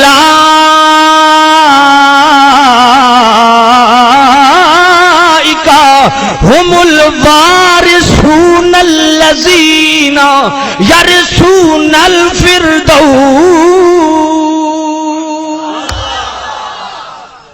کتنے سادہ لفظ بولے میرے پاک رب نے، کتنے سادہ لفظ ہیں. اللہ فرماتا ہے اولئک هم الوارثون، فرمایا یہ میرے پاک بندے وارث ہیں. کتنے سادہ لفظ بولے، ہر سادہ بندے کو سمجھ آئے گی. وارثون میرے اللہ کس چیز کے وارث؟ فرمایا الذین یرثون الفردوس. جس جنت الفردوس کے لیے تم دعائیں کرتے ہو میں نے اپنے پاک بندوں کو وارث بنایا ہے. یارثونا وارث بناتا ہوں. یہ یارثونا مضارع ہے اور مضارع میں دوام اور استمرار پایا جاتا ہے، یعنی دائماً مستمرن، ہر لحظہ ہر گھڑی ہر ساتھ. قانون خداوندی کل بھی یہی تھا، آج بھی یہی ہے، قیامت تک یہی رہے گا. کل بھی جنت کا وارث اللہ اپنے پاک بندوں کو بناتا تھا، آج بھی بناتا ہے، قیامت تک بناتا رہے گا. اللہ کے نیک بندے ہی جنت کے وارث ہیں. توجہ کرنا. اور قرآن پڑھوں؟ تھک گئے آ گیا. بات تو اس سے بھی آگے نکل گئی ہے، اس سے بھی بات آگے نکل گئی ہے. آئیے اللہ کا قرآن اللہ ارشاد فرماتا ہے فَلَمْ تَقْتُلُوهُمْ وَلَكِنَّ اللَّهَ قَتَلَهُمْ وَمَا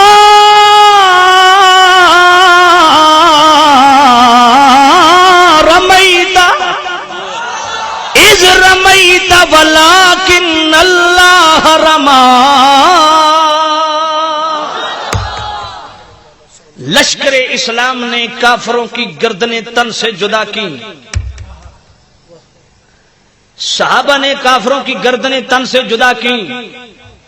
اللہ فرماتا ہے فَلَمْ تَقْتُلُوهُمْ، تم نے قتل نہیں کیا.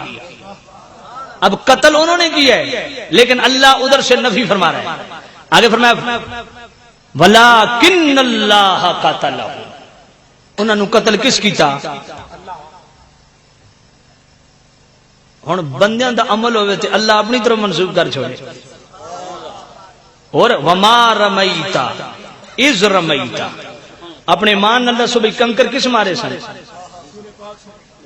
کافروں کو کنکر میرے پاک نبی نے مارے تھے. رمی میرے پاک نبی نے فرمائی تھی. اللہ فرماتا ہے میرے محبوب تو نے کنکر نہیں مارے، اذ رمیتا جب تو نے مارے.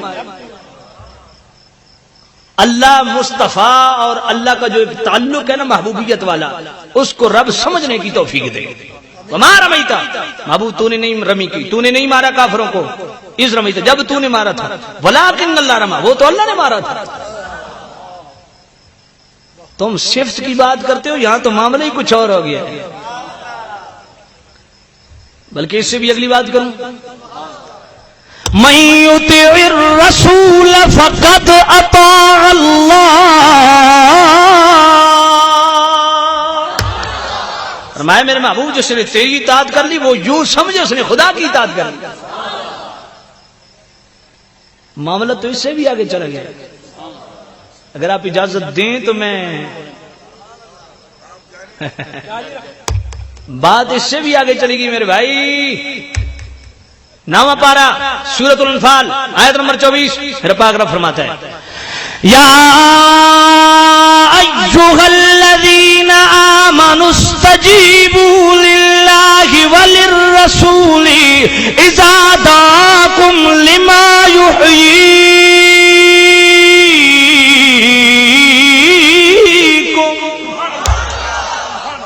اور میں ایمان والو جب تمہیں اللہ بلائے، اللہ کا رسول بلائے، استجیبوا دعوت کو قبول کرو. لیکن عجیب معاملہ ہے، اللہ بھی بلانے والا، رسول اللہ بھی بلانے والے، بلانے والی دو ذاتیں ہیں. اور عربی قانون اس بات کا متقاضی ہے کہ اذا دعا نہیں آنا چاہیے بلکہ تثنیہ کا صیغہ آنا چاہیے، دعوا آنا چاہیے، کیونکہ بلانے والے دو ہیں. معاملہ بڑا عجیب ہے، اللہ بھی بلاتا ہے، اللہ کا رسول بھی بلاتا ہے، اللہ صیغہ واحد کا استعمال کرتا ہے. کیوں؟ فرمایا میں بھی جب بلاؤں گا اپنے محبوب کی زبان سے ہی بلاؤں گا. اور سنیے اللہ فرماتا ہے اللہ ورسولہ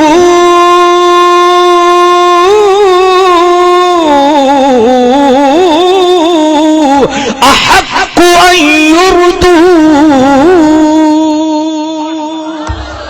اللہ اور اس کا رسول دو ذاتیں دونوں اس بات کا حق رکھتی ہیں کہ ان یردوہ ہو اسے راضی کیا جائے. معاملہ بڑا عجیب ہے یار، راضی دو کو کرنا ہے تو ضمیر واحد کیوں ہے؟ ان یردو ہو کیوں ہے؟ حالانکہ عربی قانون اس بات کا متقاضی ہے کہ ان یردو ہما آنا چاہیے، کیونکہ بلانے والے دو ہیں، راضی دونوں کو کرنا ہے. لیکن ان یردو ہو ضمیر واحد کی رب نے استعمال کی. گویا میرا پاک رب فرماتا ہے جس نے میرے محبوب کو راضی کر لیا وہ یوں سمجھے اس نے خدا کو راضی کر لیا. اگر آپ چاہیں تو میں برکت کے لیے بخاری شریف کی ایک حدیث پیش کر دوں یا ختم کر دیں برکت کے لیے، کیونکہ اتنا میں نے قرآن پڑھا ہے، اب برکت کے لیے حدیث پاک بھی ہونی چاہیے.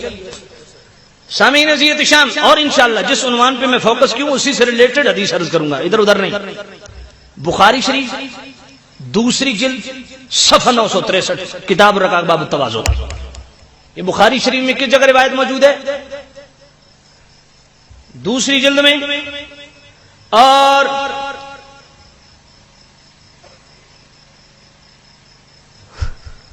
وہ کلام واہ، توجہ کرنا، میں آپ کی خواہش کا احترام کرتا ہوں پر جتنا کچھ آج میں نے بیان کر دیا میرا خیال ہے اس سے بڑھ کے بیان شاید نہیں ہو سکتا میرے سے.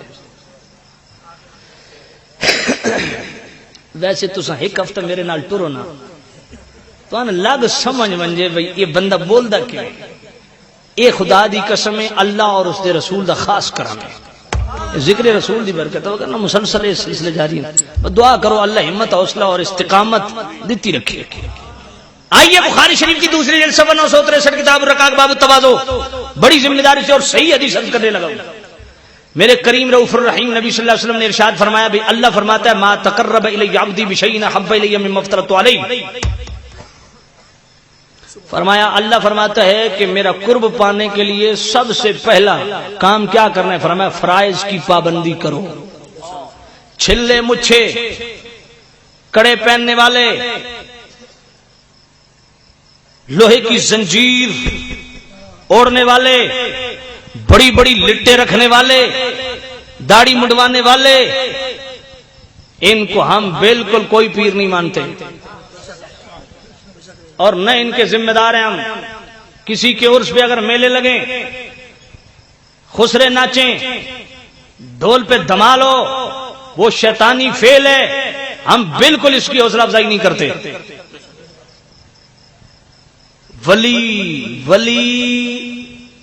ولی بنتے ہی شریعت کی پابندی سے ہے. ولایت آپ کو سمجھانا اتنا مشکل نہیں ہے. ولایت زندہ ہوتا بندہ گلہار شریف نظر آتی ہے. چلے جائیے، یہ قریب ہے یار، کوئی دور تو نہیں. توجہ کرنا، ولی ہوتا ہی وہ ہے جو شریعت کا پابند ہو، جو فرض نماز نہ پڑھے. فرض نماز تو بڑی دور کی بات ہے. ہم سنیوں کے امام اعلی حضرت الشاہ امام احمد رضا رضی اللہ تعالیٰ کو فتوی ہے، فرمایا جو سجادہ نشین ایک مٹھی سے کم داڑھی رکھے اس کے ہاتھ میں بیعت حرام ہے، جو با جماعت نماز کا تارک ہو اس کے ہاتھ میں بیعت حرام ہے، جو عورتوں سے پردہ نہ کرے اس کے ہاتھ میں بیعت حرام ہے۔ ولی بنتے ہی شریعت کی پابندی سے، توجہ کرنا۔ اور ولایت نام ہے قرب خداوندی کا، اللہ کے قریب ہونے کا نام ولایت ہے، اور ولایت ملتی کب ہے؟ ما تقرب الی عبدی بشیء احب الی مما افترضت علیہ، فرمایا فرائض کی پابندی سے قرب خداوندی کا پہلا حجاب اٹھتا ہے۔ اور اگر اور رب کے قریب ہونا چاہتا ہے اور رب کی رضا حاصل کرنا چاہتا ہے اور اللہ کا منظور نظر بننا چاہتا ہے تو دوسرا کام کیا کرے؟ لا یزال عبدی یتقرب الی بالنوافل، فرمایا نفلی عبادت میں بھی کثرت کرے۔ جب بندہ فرائض میں نوافل میں مداومت اختیار کرتا ہے، ہمیشگی اختیار کرتا ہے، اللہ فرماتا ہے حتی احبہ، میں اسے اپنا محبوب بنا لیتا ہوں۔ اب میں ہاتھ جوڑ کے عرض کروں گا، میں نے پوری ان 2 گھنٹوں میں کسی کو کچھ نہیں کہا اور اب بھی کچھ نہیں کہوں گا، کیونکہ کسی کو کہنے کی ضرورت تو اس وقت پیش آئے جب اپنے پاس قرآن و سنت کے دلائل نہ ہو۔ توجہ کرنا، یہاں پہ میں ایک اہم بات کی طرف آپ کی توجہ دلاؤں گا، بہت ہی اہم بات ہے، تمام حضرات توجہ کریں۔ ان کے پاس چلے جائیے، جی ولیوں کو مانتے ہیں؟ کہتے ہیں جی بالکل مانتے ہیں۔ ہمارے پاس چلی جائیے، ولیوں کو مانتے ہیں، ہمارے کہنے کی بھی ضرورت نہیں، آپ جانتے ہیں۔ ان کے پاس چلے جائیے، جی ولیوں کو آپ مانتے ہیں؟ کہتے ہیں جی مانتے ہیں، لیکن ولی کون ہوتا ہے؟ وہ کہیں گے متقی، پرہیزگار، فرائض کا پابند، واجبات، سنن، حتیٰ کہ مستحبات کا بھی دائمی پابند ہوتا ہے۔ میرے پاس آئیے، میں کہوں گا ولی متقی ہوتا ہے، پرہیزگار ہوتا ہے، نیک ہوتا ہے، فرائض کا پابند ہوتا ہے، واجبات سنن کا پابند ہوتا ہے۔ آپ جناب والا پریشان ہو جائیں گے کہ بھئی معاملہ کیا ہے؟ ادھر جاتے ہیں وہ بھی کہتے ہیں ولیوں کو مانتے ہیں، ادھر آئیں یہ بھی کہتے ہیں ولیوں کو مانتے ہیں، ان سے پوچھئے ولی کون ہوتے ہیں؟ وہ بھی کہتے ہیں متقی، پرہیزگار، نیک ہوتے ہیں، فرائض کے پابند، واجبات سنن کے پابند۔ ان کے پاس ہے یہ بھی کہتے ہیں ولی متقی، پرہیزگار، فرائض سنن کے واجبات کے پابند۔ پھر جھگڑا کس بات کا؟ یہ بڑی اہم بات ہے اور اس پہ خصوصی توجہ دینی ہے آپ نے۔ بس یہی بخاری شریف کی آخری حدیث عرض کر کے پھر اجازت چاہتا ہوں۔ بہت اہم سوال۔ وہ کہتے ہیں ہم بھی ولیوں کو مانتے ہیں، ہم کہتے ہیں ہم بھی ولیوں کو مانتے ہیں۔ وہ کہتے ہیں جی ولی متقی، پرہیزگار ہوتا ہے، فرائض کا پابند ہوتا ہے، حضور کی ایک سنت کو زندہ کرنے والا ہوتا ہے۔ میں کہتا ہوں جی ولی متقی ہوتا ہے، پرہیزگار ہوتا ہے، نیک ہوتا ہے، فرائض کا پابند ہوتا ہے، واجبات سنن حتیٰ کہ مستحبات کا بھی دائمی پابند ہوتا ہے۔ آپ کہیں گے یار پھر ہم ادھر بیچ میں گھسے ہوئے ہیں، کیا معاملہ ہے؟ وہ بھی یہی بولی بولتا ہے، یہ بھی یہی بولی بولتا ہے، فرق کس بات کا ہے؟ جھگڑا کس بات کا ہے؟ آئیے اس کی وضاحت میں آگے عرض کرنے لگا ہوں، اور میں ہاتھ جوڑ کے عرض کروں گا، مجھے دکھ سے یہ بات کہنی پڑ رہی ہے کہ وہ لوگ ہمیشہ خیانت کرتے ہیں، آدھی بات بیان کرتے ہیں، آدھی کو چھوڑ دیتے ہیں۔ یہ بخاری کے پہلے 2 جملے تو انہوں نے لے لیے، آخری 4 جملے چھوڑ دیے۔ میں کہتا ہوں نا میری بھائی، خیانت نہیں چلنی چاہیے شریعت میں۔ اگر حدیث کے 2 جملے پڑھے ہیں بخاری دوسری جلد 963 کے، تو پھر آگے 4 تو پڑھو نا۔ ولی متقی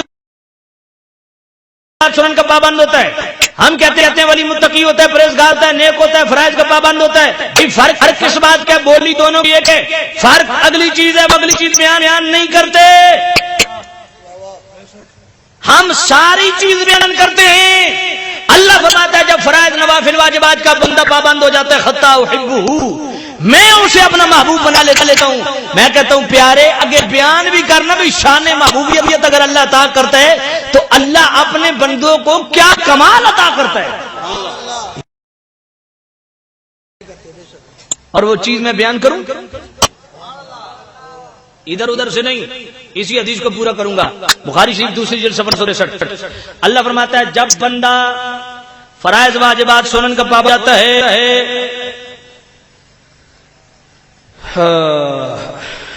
میں نے اعلان کیا کرنا ہے، انشاءاللہ آج تقریر ہی ایسی ہوئی ہے کسی کو اٹھنے کی ہمت ہی نہیں ہوگی، اور اگر کوئی غلط فہمی ہے بالکل میری طرف سے آج کا اعلان نہیں، جب سے کشمیر کی فضاؤں میں داخل ہوا ہوں اس وقت کے میرے ہاتھ کھڑے ہیں۔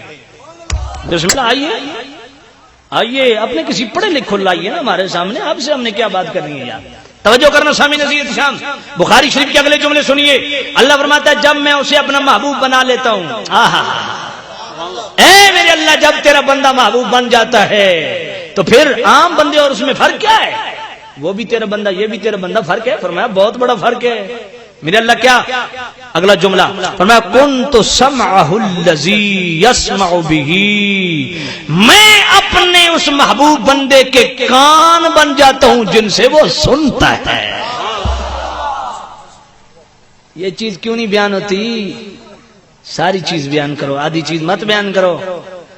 اللہ فرماتا ہے وَبَصَرَهُ الَّذِي یبصر بہ، بخاری دوسری جلد صفحہ 963 صحیح حدیث۔ اللہ فرماتا ہے میں اس کی آنکھیں بن جاتا ہوں۔ میں نے کہا میرے بھائی تیری توحید کدھر گئی؟ تو صفت کی بات کرتا ہے، یہاں تو بات بہت آگے نکل گئی ہے۔ اللہ فرماتا ہے وَبَصَرَهُ الَّذِي یبصر بہ، میں اپنے بندے کی آنکھیں بن جاتا ہوں جن سے وہ دیکھتا ہے۔ وَيَدَهُ الَّتِي يَبْطِشُ بِهَا، میں اپنے بندے کے ہاتھ بن جاتا ہوں جن سے وہ پکڑتا ہے۔ وَرِجْلَهُ الَّتِي يَمْشِي بِهَا، میں اپنے بندے کے پاؤں بن جاتا ہوں جن سے وہ چلتا ہے۔ اور اس حدیث کا سیکنڈ لاسٹ جملہ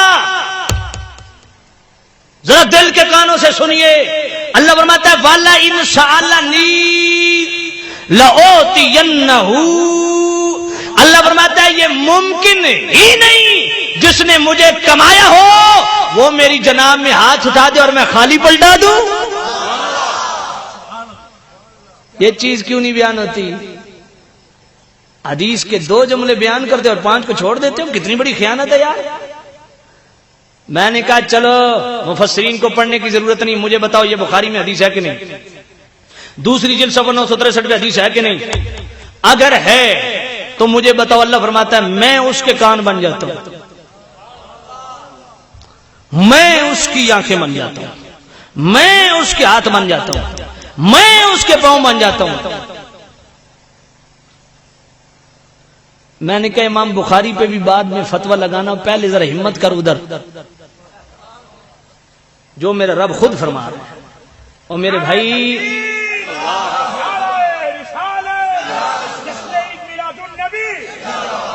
میرے بھائی جان بوجھ کے اس طرح کی حرکتیں نہیں کی جانی چاہیے، یا پھر ہمیں سمجھاؤ یا ہمارے ساتھ بیٹھ کے بات کرو۔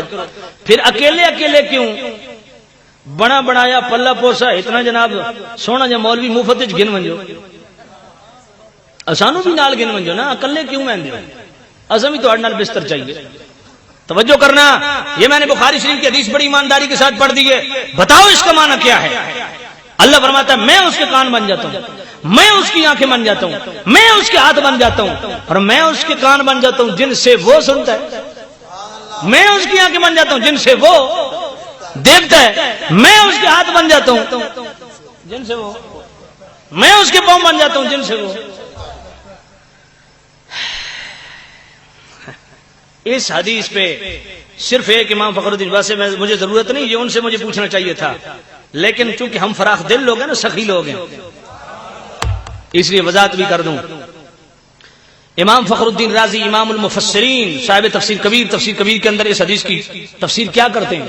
فرماتے ہیں العبد اذا واظب علی الطاعات بلغ الی المقام، فرمایا جب بندہ طاعات میں عبادات میں ہمیشگی اختیار کرتا ہے وہ اس مقام کو پہنچ جاتا ہے الذی یقول اللہ تعالی کنت لہ سمعا و بصرا، جس کے متعلق اللہ فرماتا ہے میں اس کی آنکھیں بن جاتا ہوں، میں اس کے کان بن جاتا ہوں۔ امام فخر الدین رازی فرماتے ہیں بات بڑی عجیب ہے، معاملہ بڑا عجیب ہے، کیا پہلے اس کی آنکھیں نہیں تھیں کہ اللہ فرماتا ہے میں اس کی آنکھیں بن جاتا ہوں؟ پہلے اس کے کان نہیں تھے کہ اللہ فرماتا ہے میں کان بن جاتا ہوں؟ مطلب کیا ہے؟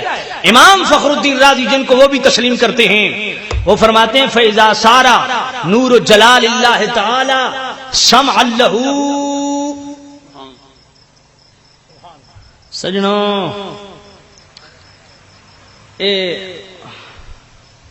اس قوم کدوں سمجھ ایسی بابے بلے شاہ نچ کے یار منایا، تم ہی نچنا شروع کر دے۔ میں جو پیش کر رہا ہوں تو تم ضروری سننا، جڑی میں چیز بیان کر رہا ہوں اچھی تھی، توجہ کرنا۔ امام فخر الدین رازی فرماتے ہیں فیضا سارا نور جلال اللہ تعالی سمع لہ، فرمایا جب اللہ کا خاص نور بندہ مومن کے کانوں میں بھر جاتا ہے تو بندہ مومن کی شان کیا ہوتی ہے؟ یہ بات شالوی کی نہیں، امام فخر الدین رازی تفسیر کبیر فرماتے ہیں بندہ مومن کی شان یہ ہوتی ہے سامع القریب والبعید، وہ دور و نزدیک سے برابر سنتا ہے۔ فیضا سارا ذالک النور بصر اللہ، جب اس کی آنکھوں میں اللہ کا خاص نور بھر جاتا ہے تو بندہ مومن کی شان کیا ہوتی ہے؟ رأى القریب والبعید، وہ دور و نزدیک سے برابر دیکھتا ہے۔ فیضا سارا ذالک النور یدلہ، جب اس کے ہاتھوں میں اللہ کا خاص نور بھر جاتا ہے تو بندہ مومن کی شان کیا ہوتی ہے؟ قادرہ علی التصرف فی الصعب والصالح القریب والبعید، فرمایا معاملہ دور کا ہو یا نزدیک کا، معاملہ مشکل ہو یا آسان، بندہ مومن دور و نزدیک سے اللہ کی عطا سے برابر تصرف کی قدرت رکھتا ہے۔ ایک میرے پاس آ گیا، کہنے لگا سیالوی صاحب آپ نے اس حدیث کا مفہوم غلط پیش کیا ہے۔ میں نے کہا بات یہ ہے میرے بھائی، مفہوم میں نے تو پیش کیا نہیں، یہ تو امام فخر الدین رازی بیان کر رہے ہیں، اور امام فخر الدین رازی کا بھی مفہوم چھوڑا جائے تو خدا کی قسم کائنات میں کسی ماں نے ایسا بچہ جنا ہی نہیں ہے جو بخاری شریف کی حدیث پہ مجھے مطمئن کر سکے، جب تک کہ عقیدہ ہمارے والا نہ ہو۔ ہاں میں بڑی تسلی سے بات کر رہا ہوں، تمام مفسرین کو ایک طرف رکھیے، اس حدیث کی مجھے بتائیے اس کی ڈیفینیشن کیا ہے، کس طرح آپ اس کو ڈیفائن کرتے ہیں، کوئی مائی کلال نہیں بتا سکتا۔ ہاں امام فخر الدین رازی کو پڑھیے، مفسرین کو پڑھیے، پھر سمجھ آتی ہے۔ امام فخر الدین رازی پہ تسلی نہیں ہوتی، حضرت علی قاری کو پڑھ لیجیے۔ میں تفصیلات میں تو گیا ہی نہیں ہوں، توجہ کرنا، خصائص الکبریٰ امام جلال الدین سیوطی کو پڑھ لیجیے۔ اگر یار کہیں بھی ٹھنڈ نہیں پڑتی تو انور شاہ کشمیری کون ہے؟ وہ تو ہمارا ہی ہے ہی نہیں، تمہارا شیخ الحدیث ہے، ان کو پڑھ لیجیے۔ توجہ کرنا، تفصیلات میں نہیں جاتا، وقت نہیں میرے پاس۔ ایک میرے پاس آ گیا، کہنے لگا جی اس حدیث کی آپ نے تفسیر جو ہے نا غلط، میں نے تو کی نہیں، امام فخر الدین رازی نے کی ہے، بھر کے آپ بتائیں آپ کا مطلب کیا ہے، مقصد کیا ہے، میں انشاءاللہ بیٹھا ہوں۔ کہنے لگا جی اس کا یہ مطلب نہیں کہ اللہ کا نور اس کے کانوں میں بھر جاتا ہے تو وہ دور و نزدیک سے برابر سنتا ہے، اللہ کا نور جب اس کے آنکھوں میں بھر جاتا ہے وہ دور و نزدیک سے برابر دیکھتا ہے۔ میں نے کہا اس کا مطلب کیا ہے؟ کہنے لگا جی اس کا مطلب یہ ہے کہ جب اللہ کا خاص نور اس کے کانوں میں بھر جاتا ہے نا تو اب وہ کان برائی سنتے نہیں، جب اللہ کا نور اس کی آنکھوں میں بھر جاتا ہے نا اب اس کے کان برائی دیکھتے نہیں، جب اللہ کا نور اس کے ہاتھوں میں بھر جاتا ہے اب اس کے ہاتھ برائی کی طرف بڑھتے نہیں۔ میں نے کہا اس کا جواب تو میں بعد میں دیتا ہوں، پہلے تو اپنے عقیدے کی نفی کیے جا رہا ہے۔ کہنے لگا جی کیسے؟ میں نے کہا ہم رسول اللہ میں اللہ کا نور مان لیں، تم شرک کے فتوے لگاتے ہو، ادھر اللہ کے بندے میں تو خود اللہ کا نور مان رہا ہے، اور ادھر ترمذی شریف سرکار فرماتے ہیں اتقوا فراست المؤمن فانه ينظر بنور اللہ۔ کیا یہ سیاستہ جامع الترمذی کی حدیث نہیں ہے؟ سرکار فرماتے ہیں مومن کی فراست سے ڈرو، فانه ينظر بنور اللہ، وہ اللہ کے عطا کردہ نور سے دیکھتا ہے۔ اللہ اکبر، توجہ کرنا۔ میں نے کہا پھر تیرے سوال کا جواب میں دے رہا ہوں۔ میں نے کہا تو اس گوالے اور دودھیے سے بھی گیا گزرا ہے، اگر آپ کے گھر دودھیا گوالا دودھ بیچن والا آ بنے نا تو دے سامنے گندا بھانڈا کرو، دودھ پیسی، وہ کہے گا میرے بھائی آپ کا ظرف اور برتن گندا ہے اور دودھ اللہ کا نور ہے، اللہ کا نور میں گندے برتن میں ڈالوں؟ یہ نہیں ممکن۔ میں کہتا ہوں تجھ سے تو گوالا، وہ دودھیا ان پڑھ نہ خواندہ اجٹ، وہ بھی اتنا سیانا ہے، اسے پتا ہے کہ گندے برتن میں دودھ نہیں ڈالا جاتا کیونکہ دودھ اللہ کا نور ہے۔ میں نے کہا پھر اللہ اپنا نور گندے کانوں میں کیسے بھرے گا؟ اللہ اپنا نور گندی آنکھوں میں کیسے رکھے گا؟ یہ تمہیں ماننا پڑے گا کہ پہلے اس نے کان پاک کیے ہیں تب اللہ نے نور رکھا ہے، پہلے اس نے آنکھیں پاک کی ہیں تب اللہ نے نور رکھا۔ اور واقعہ تن یہ بات بھی ٹھیک ہے، دور و نزدیک سے برابر دیکھتے ہیں سنتے ہیں۔ اس پہ شہادت پیش کر کے اجازت چاہتا ہوں۔ حضرت امیر المومنین خلیفۃ المسلمین حضرت عمر بن خطاب رضی اللہ تعالیٰ عنہ مسجد نبی کے ممبر پہ نعرہ تکبیر، نعرہ رسالت، نعرہ رسالت، محسن اہل سنت، کوکب اہل سنت حضرت قبلہ علامہ مولانا عزیز الدین کوکب صاحب. نعرہ تکبیر، نعرہ رسالت، نعرہ رسالت، نعرہ حیدری. حضرت علامہ مولانا عزیز الدین کوکب صاحب، خطیب اہل سنت، مجاہد اہل سنت. نعرہ تکبیر، نعرہ تکبیر، نعرہ رسالت. سبحان اللہ، سبحان اللہ. نیٹورک والو آپ کو مبارک ہو.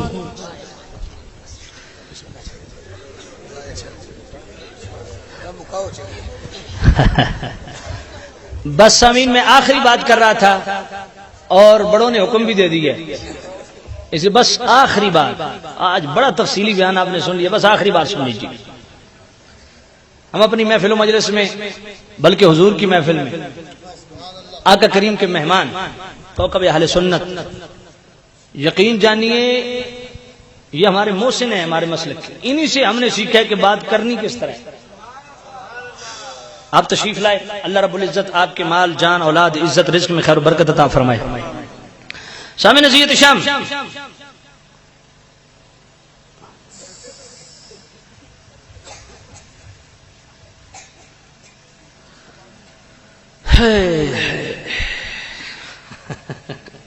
توجہ کرنا. شام نزیت شام میں جواب دوں گا بھائی، آپ تسلی سے بیٹھیے. آخری بات عرض کر رہا تھا، وہ جو بخاری شریف کی حدیث میں نے پیش کی امام فخر الدین رازی کا تبصرہ بیان کر کے، اب اس کے جو ہے وہ مزید استحکام کے لیے تاکہ آپ کا عقیدہ واقعتاً پختہ ہو جائے، اس پہ میں حضرت عمر رضی اللہ تعالیٰ عنہ کے اس کمال کو بیان کرنے لگا ہوں. امیر المومنین خلیفۃ المسلمین حضرت عمر بن خطاب رضی اللہ عنہ مسجد نبوی کے ممبر پہ، اور حضرت ساریہ کہاں ہیں؟ نیابند کے پہاڑوں میں لشکر اسلام کی کمان کر رہے ہیں. مدینہ اور نہاوند کے درمیان 1400 کلومیٹر کا فاصلہ. اب ذرا توجہ کرنا، حضرت عمر خطبہ دے رہے ہیں، حضرت ساریہ نہاوند کے پہاڑوں میں، بیچ میں 1500 کلومیٹر کا فاصلہ. دوران خطبہ حضرت عمر نے فرمایا یا ساریۃ الجبل. حضرت عمر کدھر ہیں؟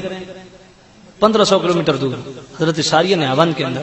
دوران خطبہ ممبر پہ حضرت عمر نے فرمایا یا ساریۃ الجبل، اے ساریہ پہاڑ، یعنی پہاڑ کی اس طرف سے لشکر آ رہا تھا. فرمایا اس طرف توجہ دھیان کر. اشرف علی تھانوی صاحب کون ہیں؟ میرے تو نہیں ہیں. جمال الاولیاء کے اندر وہ کیا لکھتے ہیں؟ اشرف علی تھانوی صاحب لکھتے ہیں کہ اسی محفل میں مولا کائنات مولا علی بھی بیٹھے تھے. کسی نے مولا علی کے کان میں کہا مولا علی یہ عمر پہ جنون تو طاری نہیں ہو گیا؟ کہاں ساریہ، کہاں عمر، دوران خطبہ یا ساریۃ الجبل. اشرف علی تھانوی صاحب لکھتے ہیں مولا علی نے فرمایا چپ کر، جہاں میرا عمر ہاتھ ڈالتا ہے کام پورا کر کے چھوڑتا ہے. اور غیر مقلد، یہ بھی ایک نئی کمپنی نکلی ہے، اس سے آپ کا تعارف ضروری ہے. بارکیوس کمپنی کا مال نہیں خریدنا، یہ گھاٹے والا سودا ہے. تو غیر مقلد حضرات، ان کے امام نواب صدیق حسن خان بھوپالوی تکریم المومنین کے صفحہ 61-62، وہ تو اس سے بھی اگلی بات لکھ گئے. کہنے لگے کہ جس غار سے حضرت عمر کی آواز بلند ہوئی تھی، صدیوں بعد لوگ اس غار سے برکت لینے کے لیے جاتے ہیں. توجہ ہے.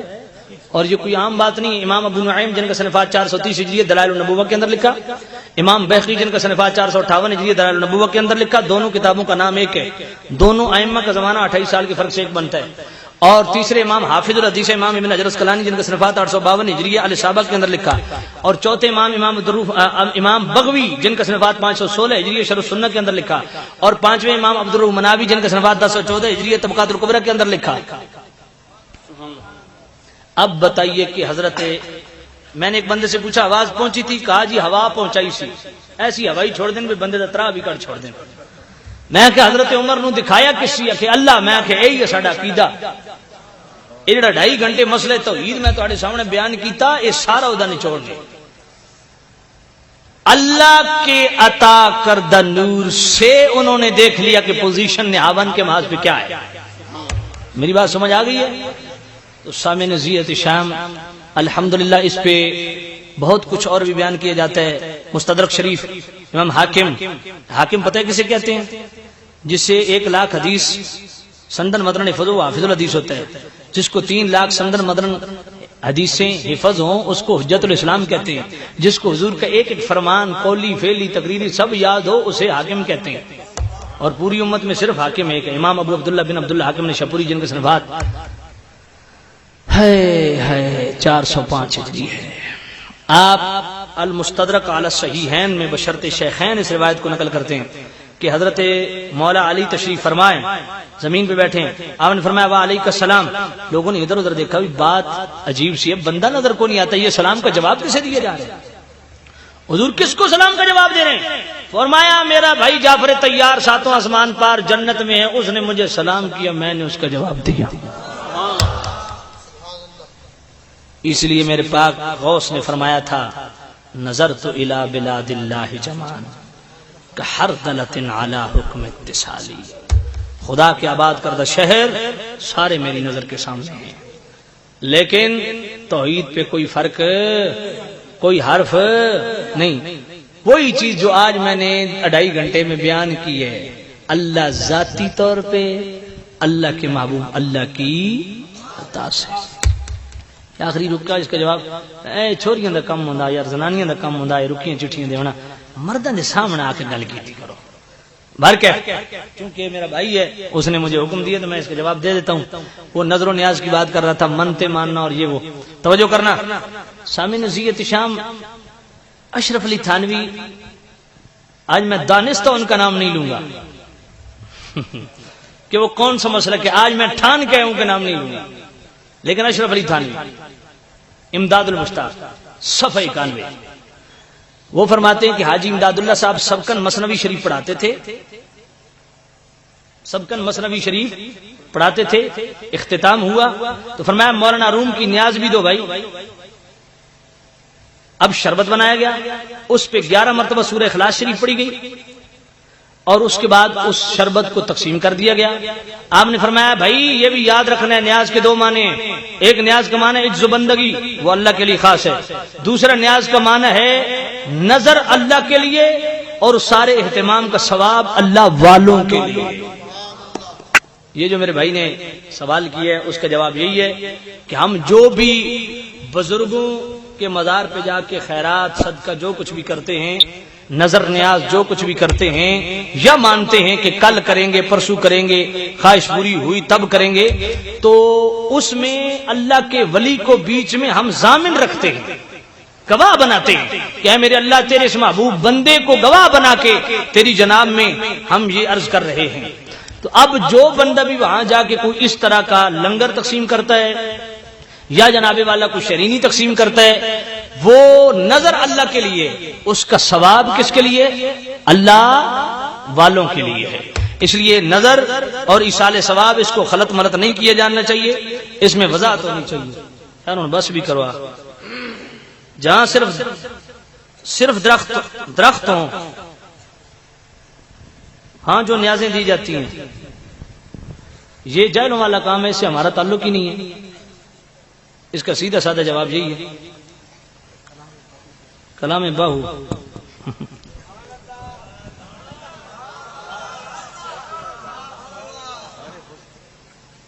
خوش تو سننی ہوندے ہو گیا اور تھوڑا کام کرا.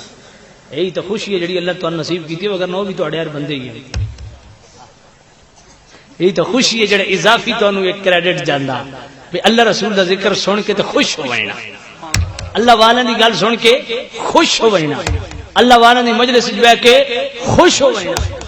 یہی تو ایک اضافی چیز ہے جڑی ساری امتیازی حیثیت اور اعجازی شان ہے. توجہ کرنا. تو بھائی میرے کے بار بار اس نے پہلے بھی حکم دیا تو میں جناب والا حضرت سلطان باہو رحمۃ اللہ بس ایک ربائی پہ جو ہے وہ اکتفا کروں گا.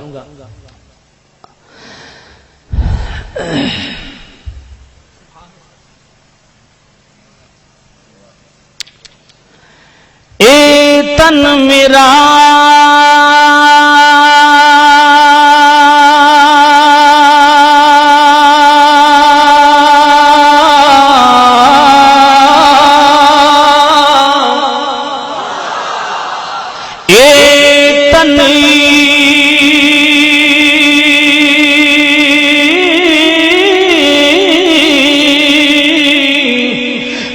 سچے دا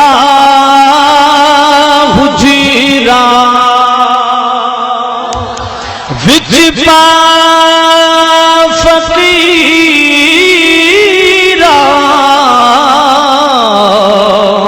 جھاتی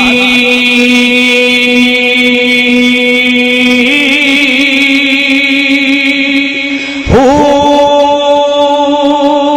نہ کر منتی خاج خضر دی تیرے دریاب حیاتی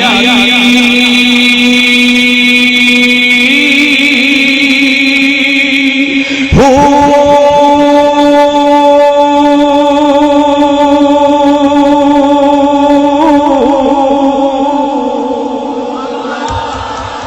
شوق ددیلا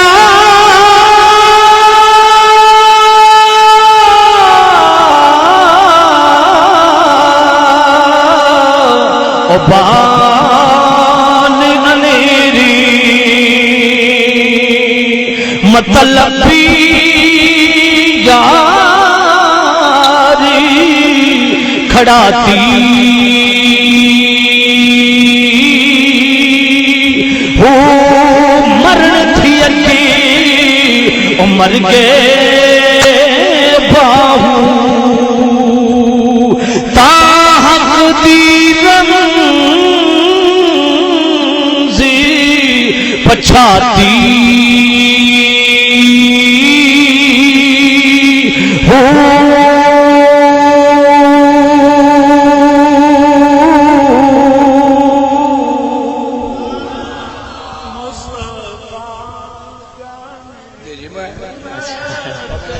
مصطفیٰ جان رحم